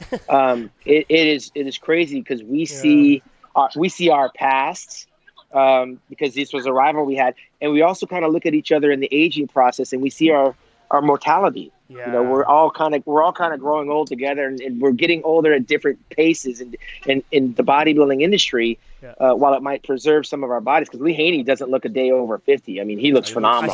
I saw him at the Olympia 2 weeks ago. Yeah, 2 weeks ago. And here's Mike Christian. I think Mike Christian's like 63, he looks still in good shape. And Bill Grant was 73. Yeah. Oh. So so even in our retirement, we're kind of all looking at each other, going like, "How many days a week you go to the gym? Are you still dieting? Are you?" And we're kind of like, we're still finding motivation from each other. Fantastic. It's totally cool. Shawn, it's been an absolute pleasure as always, mate. I really appreciate you taking the time. It's taken a while to pin him down, man. And we're going to party in Romania, Shawn. Some after parties, huh? Absolutely, yeah. It's coming up November the 2nd and 3rd in Romania, the Wings of Strength. He's going to pinch I'll be there. He's going to pinch my Shiraz my first again. time. AJ, It'll be my first time in Romania. He's going to pinch my Shiraz again. I was there last year. I got all the hookups, Shawn. Don't worry. AJ. All right, I'm looking forward. I'll probably be a little jet lagged because I'll be coming from Switzerland to California to Romania, and then like I said, Hidetada Yamagishi has an amateur Olympia in Japan on November the 17th, and then my show on November the 23rd. You guys got to come out to my show out in Hawaii. I'd love to. Talk to your boss. We can do some hula. Boss Steve and get yourself out there. It's got to be in the budget. It's got to be in the budget. Tell Steve I want him to put it in the budget that you guys are at my show in Hawaii. Steve's watching. Steve, are you watching? Sort it out. We'll have a. I'm giving him a free promo right now on this indie show. Yeah. And we'll have a glass of red wine in Romania as well. I think definitely like we normally do. So. All right, boys. Yes. Thank you, Shawn. Thank you so much. Bye, bye, mate. All right, have a good one. Bye, bye. Cheers. Thank you. Thank you. What I was alluding to was him stealing my Shiraz. Did I tell you about that story? 2012. No, we have. No, okay. 2012 British Grand Prix. And he picked up my wine, and because we were working together, sat on the sofa just after the show. I think we were doing some social media or something. And he says, Giles, what's this? I said, Shiraz. He said, Shiraz? What's Shiraz? And then he drank it. And he says, can I have some? I was like, oh, well. And then he, And then he's great memories of Shawn. I mean, he was I'll tell my dad, I was interviewing Shawn Ray. He'll be very excited about that. We have to go. We do have to go. That was an awesome. It was brilliant. Yeah, awesome brilliant. interview. Okay, I'll be right back. Big thank you there to Shawn Ray. We'll be right back after the break with our next guest. Let's go. MD on the rise.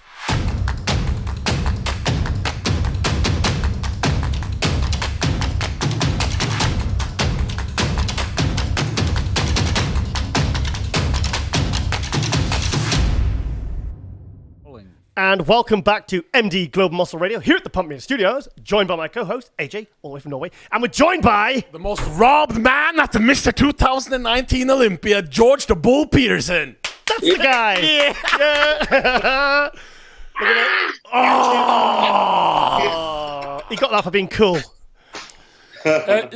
Before we start, George, I was complaining so much He was. that we created a GoFund account. He did. Yeah. He did. So I collected the money from the people in Norway. All the people in the streets, they were so depressed.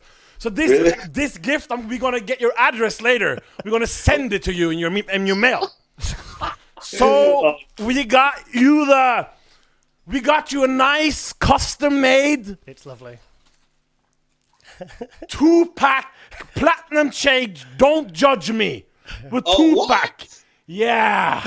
That's that thug life right That's there. that thug life because we see you as the classical champion. Oh, So thank you. we're gonna send you this 2-pack gift. Yep, I'll post it. Oh, God. We expect you to see it on camera sometime. Yep, on stage. Oh, hell yeah. And we're gonna send you this, so you're gonna get this in the mail by next week. Oh my God! Let me tell you something. Yeah. that really means a lot. I'm never gonna take that off. I'm gonna Good. So the sleep with it, never taking it off. Yeah, the 2-pack chain. That is beautiful. There's white That is- gold with custom diamonds on it. AJ, Yeah. who's this 2-pack? That's 2-pack. What is that? Is that a company or what is it? What is it? A beer or? one question about your. First of all, before we talk about Olympia, amazing job with the YouTube series. Yes. Oh, thank you. Wow. Yeah. Who came up with the idea?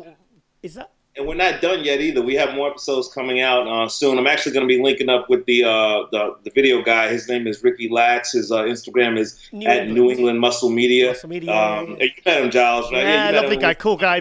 We've had each other on Instagram, and I like his stuff now. It's very good quality. Nice guy as well. Yeah, very nice. He's so talented. We came out with 4 episodes so far. He's finishing up episode 5, and we're going to continue on doing more stuff because, I appreciate that you guys love the episodes. Everybody's been loving them. Everybody. Yeah. It's so important. So important. But the music there, and just because I'm gonna make my own YouTube soon. I'm gonna become the new Rich Piana. Okay. So that means, how did you? Because we're not expert at that. I heard a lot of 50 Cent. Is that allowed? You can just put in music whatever you want, or I thought it's copyrights and all that. I guess because the way he does it, he just puts in little snippets of the song, so I guess it gets through. Okay. We was worried that it might get flagged, but apparently it didn't. And I'm glad it didn't because it fit. Because I don't know if you know, I think I told you before. Like I'm from Southside Jamaica, Queens, just in the same neighborhood from with 50, so it fit. It's tight with 50 Cent. It's tight. Yeah, yo. He looked out his window and he said, "Hey, 50. Can I put?" And he goes, "Yeah, it's okay, bro." All this Yeah, hit, 50. Can I borrow 50 million? Yeah. and it makes you the series makes you more alive. Yeah. I think you're allowed. Is it 30 seconds? Chris will know. It depends on the week. Oh, okay. Oh, okay. We're not going to get him reported, are we? So Olympia, you was there, Giles. Yeah, fantastic job, mate. Fantastic. Oh, and also thanks for lunch. Who did you have after prejudging, Giles? Don't put me on the spot. No, I had Chris in third. I did have Chris in third. I know that Breon always looks flatter at the prejudging. I saw it as between. No, actually, the prejudging I had you, and the night show I did have Breon, but I didn't have AJ. You've asked me. Yeah. But I didn't. I had Chris in third at the judging and the night show. If you actually, thing is, you can always check my play-by-play because I write it live. Yeah. So you can say, and I did say I had you winning the prejudging, but I always know that Breon always pulls it out the bag for the night show, whereas you looked as good, but Breon looked a little bit better. So I had it like that. I had it kind of a tight tie between him and Breon. What we were thinking after prejudging, because I made an Instagram post and started bringing out the tequila and partying. Remember? I was like, I remember. He was loving it. what was your opinion after prejudging? After prejudging, I didn't really know what to think because it was the events that happened like right before prejudging ended. Like they had us the three of us out, and then we hit a couple poses, and then they moved me to the middle. They had us hit the back of a bicep, and then after that they moved Chris to the middle, and then they had us hit 2 other shots, and then that was it. So each of us got our time in the middle. So I didn't know what to think, and people were telling me that it might be a toss up between the 3 of us. But I'm going to take y'all back though. I'm going to take y'all up to the beginning of prejudging, before prejudging even started. What's a normal event with me before any show, like when it's time for us to strip down and start pumping up. Yeah. For some reason, even though like I may look good, when I see other competitors, round and pumping up, I always think to myself, maybe this guy looks a little bit better than me. Maybe this guy looks a little bit better than me. I don't know why. It just goes through my mind. But then I remember the first shot I hit in front of one of the mirrors they had backstage. Like I hit like a most muscular, and I just saw everything pop and everything happen. And then I looked around again. It's a beautiful moment when that happens. Yeah. And then I looked around again. It's amazing. And then I said to myself, you know what? I'm the best guy here. Wow. I see it. I said, I'm the best bodybuilder here. Like, classic or not, whatever. I said, I'm the best guy. And then I had and that confidence, came with me on stage. So when it was time to hit the stage, I was like, let's get this. Let's get it. I feel like I did it. I mean, to be quite honest, even though, there were people telling me it was a toss-up, I feel like I can win this. After prejudging, I felt like we can legitimately win. At least top 2. I felt like we was going to move up. Yeah. Like Chris, he looks amazing from the front, and his condition was spectacular. But when he turned to the back, I went third. Because I spoke to I spoke to Valier, and they said, he's got with the kidney thing, I can't fill him out enough, and it means his back goes flat and whatever. And I was like, okay, well, the top 2 was clear for me. It was you and Brion.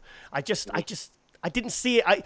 Like with Sean Clarida and Kamal, I saw that as the clear top 2 in the 212. With the Lunsford, yeah, I saw that, and you think, okay, there's the top 2 and there's everybody else. So I had it you and Brion. I just thought, and like I said, I gave you the prejudging, and I thought, he's pulled ahead a little bit there, so maybe he's got the night show. But, what improvements, though? What did you say you weighed in? Was it 191? But then by the time you were on stage, you said you were closer to 200. Is that correct? Right. So I weighed in at 191.5. Because my cutoff is 192, and by the time I hit the stage, I was 198. And that was just a 1 pound difference compared to my Arnold stage weight, which was 197. But it was so much of a better look, Yeah, it was. So when they said in 3rd place, George, what were you thinking then? I was very confused. I was like, wow, like still 3rd, and different things was running through my head. I was like, well, I know that we were improved so much, and I was thinking to myself, maybe I wasn't as good as I thought I was. But then when they announced Chris over Brion, okay, yeah, that's when I knew it had nothing to do with the way I looked. I mean, I didn't do anything wrong. I saw it. I put it in perspective. I saw it for what it is. I said, okay, well, I think they're showing us the look that they want for this. It's not about being the best bodybuilder necessarily. It's about a look. And I've said this to many people. If you take Raymond, for example, who won the men's physique, Edmonds, yeah. Nobody's saying that Raymond looks like he could have won Classic. If you got Bumstead who won Classic, nobody's out there saying that Bumstead looked like he could have won Open. Never. But let's say if they would have gave me 1st place in Classic, and you have people at the same time saying I look like I could have done very well, or even possibly won 212. That's a problem. I could see that as being a problem, because then what's the division? What's the difference between Classic and 212? So if it's about me, looking like if I blur the line too much, then I can accept that. It's fine. But Arnold Classic, Steve Loris is the most classical guy we have in the whole category. You beat him? Yeah. But for all we know, because you know what? It's funny, because remember after I won that, there was a whole lot of rage about what is Classic. What does Classic mean? There was a whole lot of rage. This whole vacuum thing. Oh, if you can't do a vacuum, does that make you Classic? Blah blah blah. So for all we know, maybe that victory that I got there on Classic, maybe that stirred things up, and maybe they thought, okay, you know what, we have to sort this out. Maybe we have to really figure out where we want to go with this division, because maybe we don't want this to look just like another bodybuilding thing. Maybe we want it to be something else. A few days ago, we saw on your Instagram 212. Mm-hmm. Yes. So tell us about that. All right. So after the finals and everything, linking back up with my coach Justin Miller and my friends, we went out, ate, and then we went back to the house, and we talked all night, and we were talking about everything I just said to you guys, like about maybe they just want a different look for this division, and then so if that's what it is, then then it feels like I could come in as good as I want, but I probably will never get the Olympia title in this division, because I'm not the look that they want. So that's number one. And number two, up to this point, I've always tried to be the best classic physique competitor that I can be. Yeah. But now, and I feel like I've done that this year. I feel like I've been the best classic physique competitor I could possibly be this year. Now it's time for me to be the best George Peterson bodybuilder that I can. This is time to get freaky. Hang on, this is I'm leading to something. I think I've asked you this before. Your best look, what weight is that? Your best George Peterson physique, regardless of weight restriction, what weight do you weigh? What would you weigh at your best? Easily between 205 to 210. Hang on. Easily. Yeah, I would say, yeah. easily. And you can still keep the condition, the separation, the quality? Yes. So how do you know? Is that because maybe a few days after a show, when you put a bit of weight on, you think you look better? Is the condition still there, or is it? Tell us. Well, no, it's the way I when you come in or come out, leading up to a show, like leading up to a show, right? Okay. Yeah, because Justin he'll monitor me, every all the time, constantly every week. Yeah. And he'll and we'll and I always check my weight every morning. Yeah. And we see what weight do I look my best at, because we also try to use that as a game plan. Like when I start to diet down for a show, we try to document what weight do I look my best at, and then we'll say, okay, well, after we make weight, let's see if we can get you back up to the weight that you looked your best at. Okay. So that you have your conditioning and your fullness. But it doesn't always work out like that, because things change. When I ended up weighing in at 191, by the time I got to 198, it just looked like, okay, we're good here. We don't want to. But hang on, at 2.5 to 210. Are you really, from every single angle, as like you're not looking at any loss of condition? I mean, is that what Justin thinks you look your absolute best weight on stage? Yes, absolutely. I mean, no loss in condition, and also no loss in leg fullness. Yeah. No loss in fullness. No loss in because whenever you have to suck down to a certain weight, the body part that's going to suffer the most is whatever body part that might be your lagging body part or your weakest. Yeah. So for me, because I have relatively long legs, with a short torso. So when I suck down to that 192, it's going to come from my legs mostly more than anything. Okay. So being at 205 to 210, my legs still look great. Wow. So that's why we know that would be my best weight. So what's the plans then? Are you going to do a 212 next year, and which one? Well, that is the plan. I mean, we haven't actually agreed on a show yet. I mean, we did think about New York Pro. It would be great to do New York Pro. I mean, because it's local, it's hometown. We have other shows like it could be possibly Chicago, also Tampa. We haven't actually decided yet. And when I talked to a bunch of people, they said you don't even need to decide yet. Just work, we'll just work on the physique, build muscle, because now it's a different level. I mean, regardless of anything, going from classic 212, now you can run with the big. So yeah. Are you done? Are you done with classic now? Yeah, I think I am, Dallas. Okay. I think I'm done with classic. I mean, I feel like I've done everything that I can do, that I needed to do. I mean, of course, I wanted to get that Olympia title. I mean, I wanted to finish what I started. I mean, when I got back into the sport, it was in classic, first ever national classic champion, top 3 in the world my first year as a pro. And I felt like an Arnold Classic champion of this year. I felt like I was right there. I felt like I could get that title. But I think this year showed me that, I'm maybe not. I mean, and it's not that I'm not good enough. It's just that I might not be the look that they want for that Olympia win, Yeah. Do you feel like you were holding your physique back as a classic as well? Absolutely. Okay. Absolutely. Okay. That's fair enough. Because if you look that good as he did at Olympia, and without joking, respect to Chris Bumstead, he won. Yeah. We're not against, but no. Respect. He's very popular. He's that got whole top 3 was very, very. They all had their merits. But if George can't beat Bumstead looking like he did at Olympia, it's never going to happen at Olympia. That's what I agree. I agree with that. It's impossible. He can't look any better as a classic. No, I mean, in terms of like who in all of the Olympia, the people that peaked perfectly, it was you, Patrick Moore, and probably Kamal. That's it, out of all the athletes. So you can't do classic and be if Bumstead comes in off, I might win. That's not gonna be good. I see your point. But 212, And I think also the writing was on the wall even from last year, because I mean, when you think about it, Chris Bumstead was off last year. Correct.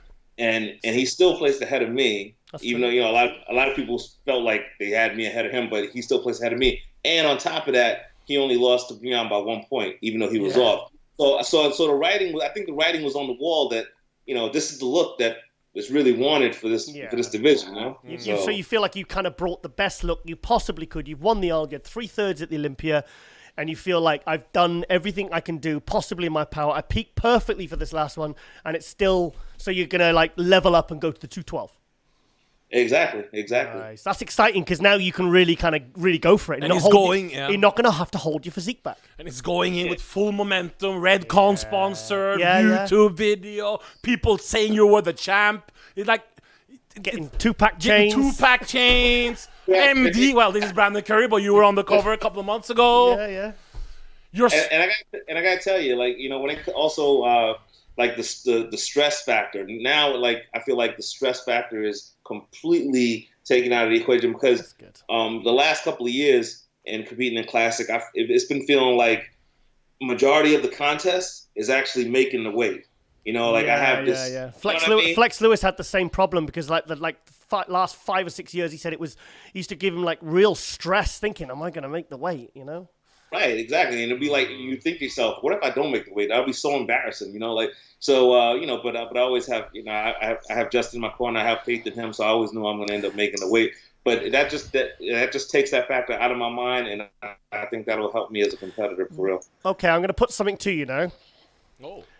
What about one day? How old are you now? I'm 35 right now. 35.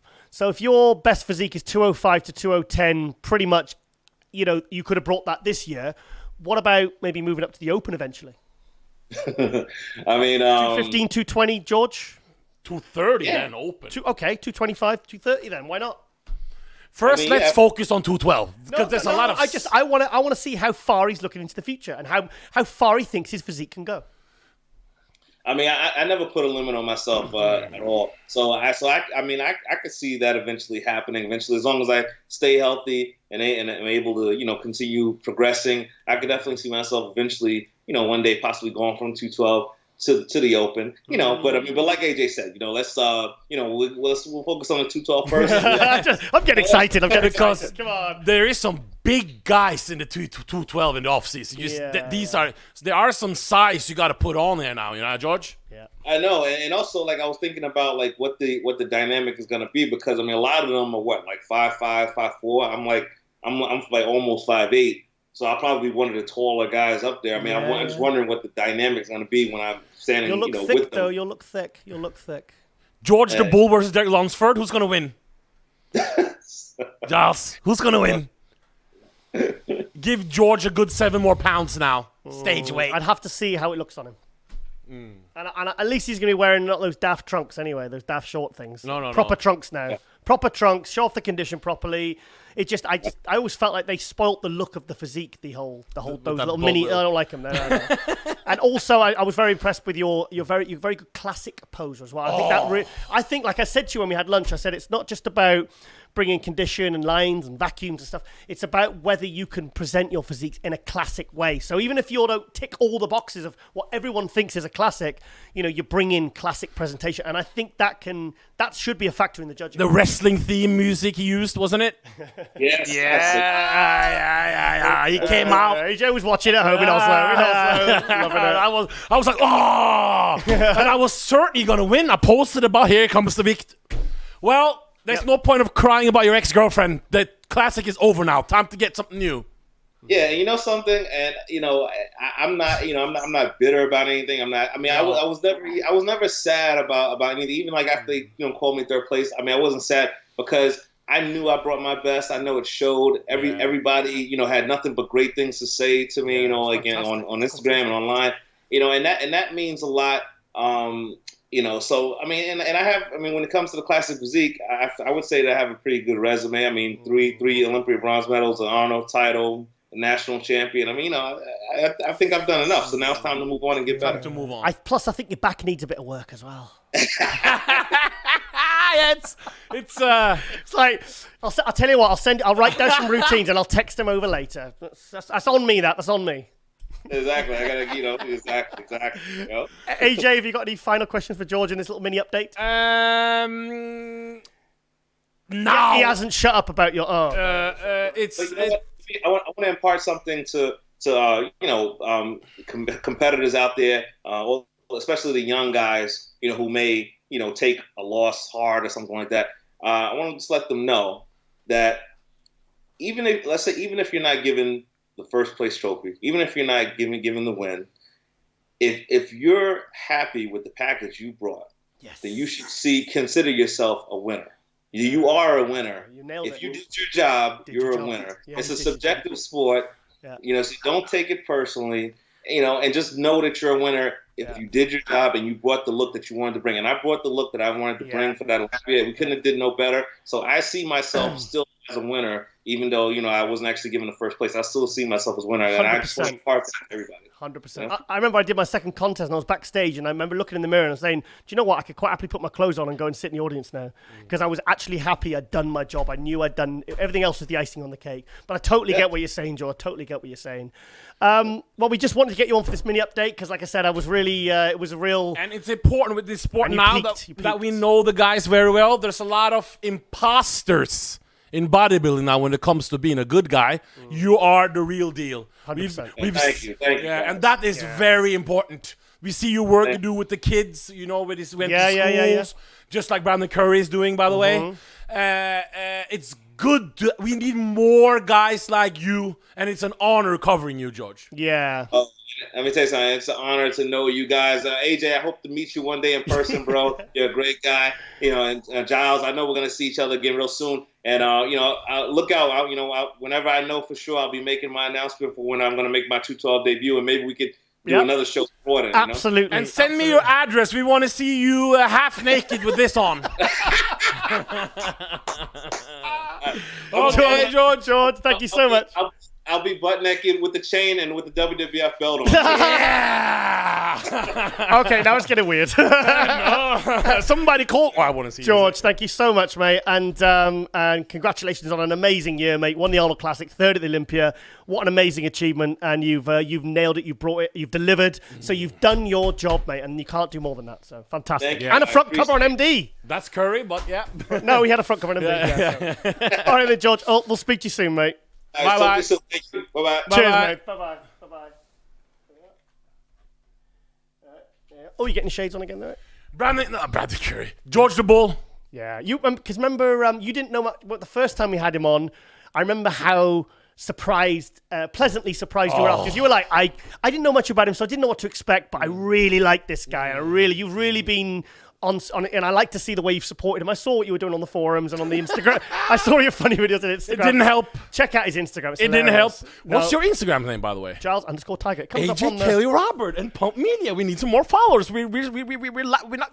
Anyway, this is the Bull. We're excited about him and Justin Miller. Is it Justin Miller is his coach? Yeah. What a great guy as well. Top guy. Love you, Justin. Yeah, no, he bought me lunch at the Olympia, and there's I to be honest, I ran to him when I saw him at the expo because we're only supposed to do interviews downstairs, and I went upstairs and I said, I've got to get George. So we had a really good energy and nice guy, and he's marketing himself well. He's giving back to the industry, and he's a good representative of bodybuilding. Also, before we go, we got also give us Bumstead. Great champion. Oh, fantastic. I'd love to we can get disagree with the placings. Doesn't mean we are disagree. That whole top three, AJ. It was like the top three in the 212 or the Open. It was such a high quality. You could see who the top three was. Because Bumstead, so people know, he is the most popular classic guy in the world. Oh, 100%. Yeah. So absolutely. A lot of you fans are probably a little bit irritated at me. Microphone. But I know you're happy about Bumstead, and congratulations to Chris Bumstead. Amazing. They're all amazing athletes, and what an amazing category. And that, the classic this year was like 35 guys, and it was absolutely incredible. So, what a class! That's the best condition. This year's classic class was by far the highest quality in and quantity and just the overall conditioning and that class has leveled up this year. And the routine to that Danny Euben, what's his name? Oh, Danny Euben. Yeah. He was sixth. He was sixth place. He was fantastic. What a routine. Well, thank to George the Bull. Yeah, big thank you to George Bull Peterson. And we'll be right back after the break on Global Muscle Radio, and we are out.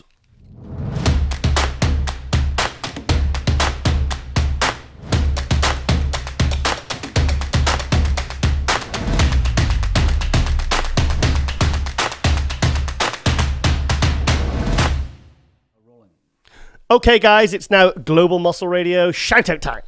Who's your first shout out, Giles? Who's your first shout out, AJ? I think yours first. Okay, we're going to go to mine first. Who have we got? Which one are we bringing up? This is my friend Angie Weston, my friend of 13 years. Yes, this is the founder and owner of Miami Pro.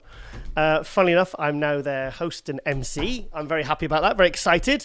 I actually first knew Angie, as you can see, she has competed. She does a bit of modeling as well. But this is, we nearly, yeah. Who's that in the middle there? That's a terrible. Is it David Beckham or is it? AJ, I sent her about 10 pictures. Is it Randy Orton? Is it? Oh, it's Giles. AJ, I sent her about 10 pictures and she used the worst one where I looked like I wasn't very well at the time. Okay. But yes, so She's yeah. very good at taking. Oh, that's with Phil. Yeah, that was Phil. Yeah. In fact, if you go onto there should be pictures of us together where we were at the seminar. She don't care about us. She got Phil. She helped us with Phil's clothing, didn't she? Yeah, she did. She sold some she's clothing very for good. us. Yeah, she's for lovely. him. She's lovely. Well, that's JT up there. Yeah. But no, because Angie runs Miami Pro. It's like she said it's like Miss World with muscle. Oh, that's what I like. And Depends. AJ, she wants you involved, mate. She wants you involved. I think, come on, get involved. Get involved. Yeah, I'll get in. What is it, all Miami? these beautiful people, all this glam, this fantastic a lot production. of board shorts there, though. Well, it is like a kind of fitnessy, pageanty type federation. So, but she runs, I think she's got 6 shows in the next year. We've got one in Romania. I'm going to Romania in 2 weeks. Going to Amsterdam. We've got one in London. And I forget where the other ones are next year.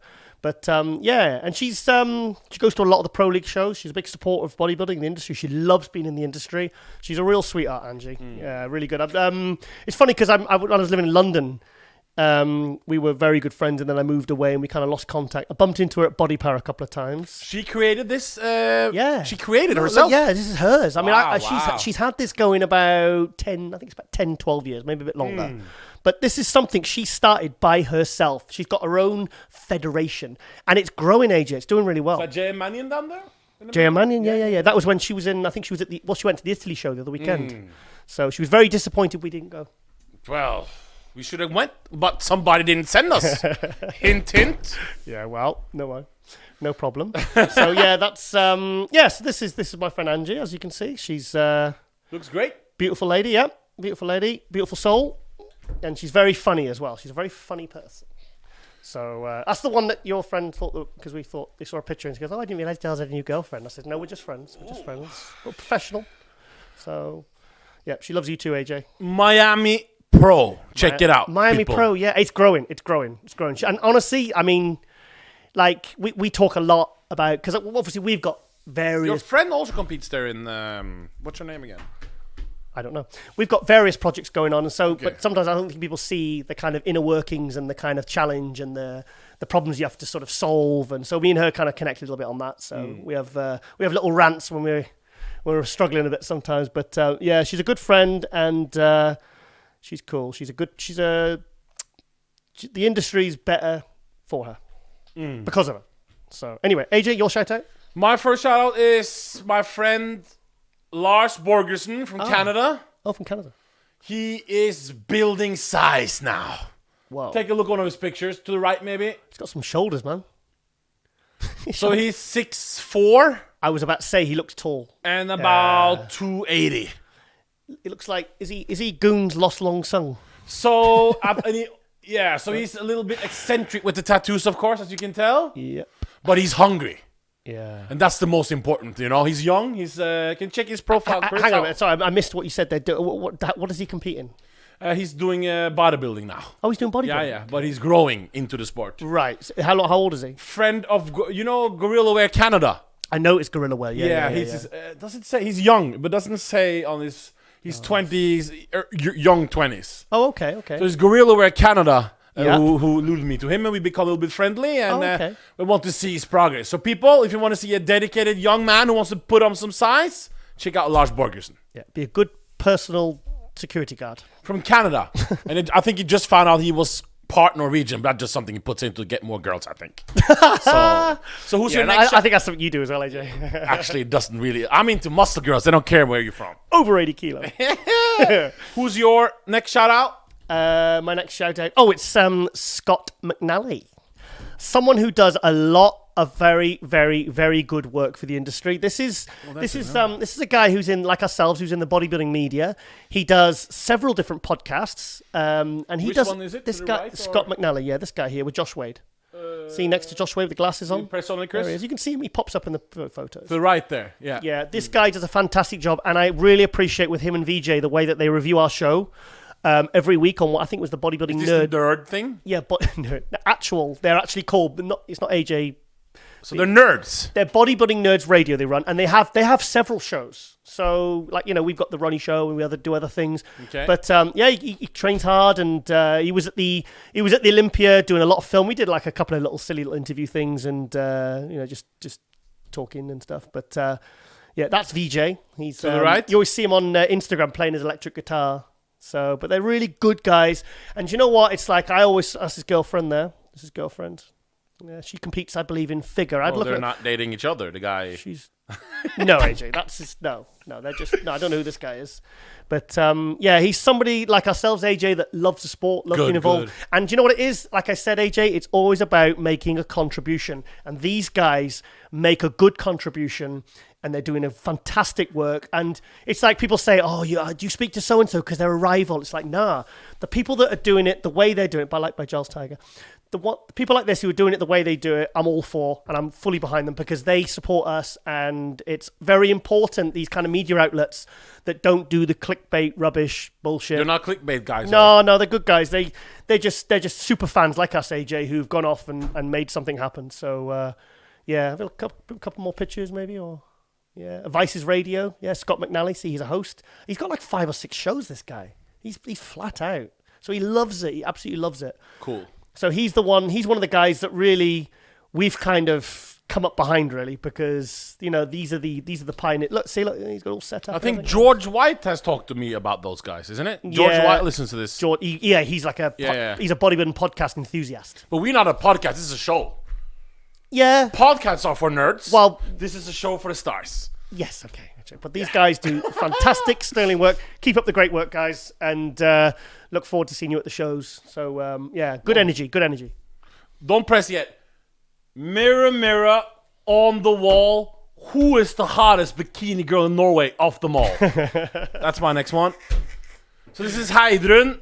Trains in my gym. Each time she walks into the gym, people stop training just to look at her. Okay. In Harold's gym, it's a very hardcore gym. That. It's mostly bikini. But Really? anyway. Harold's. Go to the left. Doreen will be upset. So she's very popular in Norway on cover of magazines. Okay. We have a Norwegian bikini magazine. I don't remember her name. What? She's very young. She's got beautiful hair. Great hair. Great physique. Big blue eyes. Everything is on point, as you can tell. Look at that one there. She is... So guys at home, and girls too, of course. Look at her body. She's got really good physique. She's a great competitor. Yeah. Oh, she competes in elite. Yes, we don't want to say that loud. We keep it hush hush. Oh my God, she's great. So, great woman, dedicated. Do you know what? She's got no... So any sponsors trying to get a Supergirl, check out Heidrun out. I think she's got a sponsor, hasn't she? Yeah, but it's probably just a protein tub, huh? We need to see some cash. Okay. I'm tired of people just paying in supplements. We need some money. AJ, she competes in figure, I'm guessing. Bikini. Oh, bikini. Yeah. She's quite muscular for bikini. Instagram is very good at. She competes in bikini.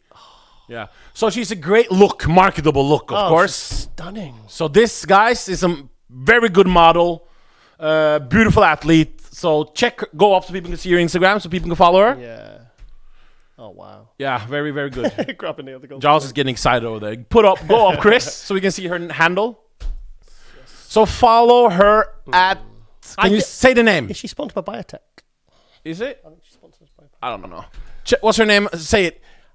Hydron? Say it, Chris, her name. Erstas.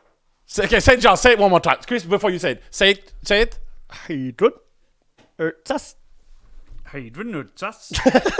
And there you go. You sound like the chef off the Muppets. So that's our shout outs for this episode. Okay. Yeah, that's our shout outs. And I hope you've enjoyed this episode. And we'll see you later for Global Muscle Radio. Yeah, buddy, lightweight. And we're out.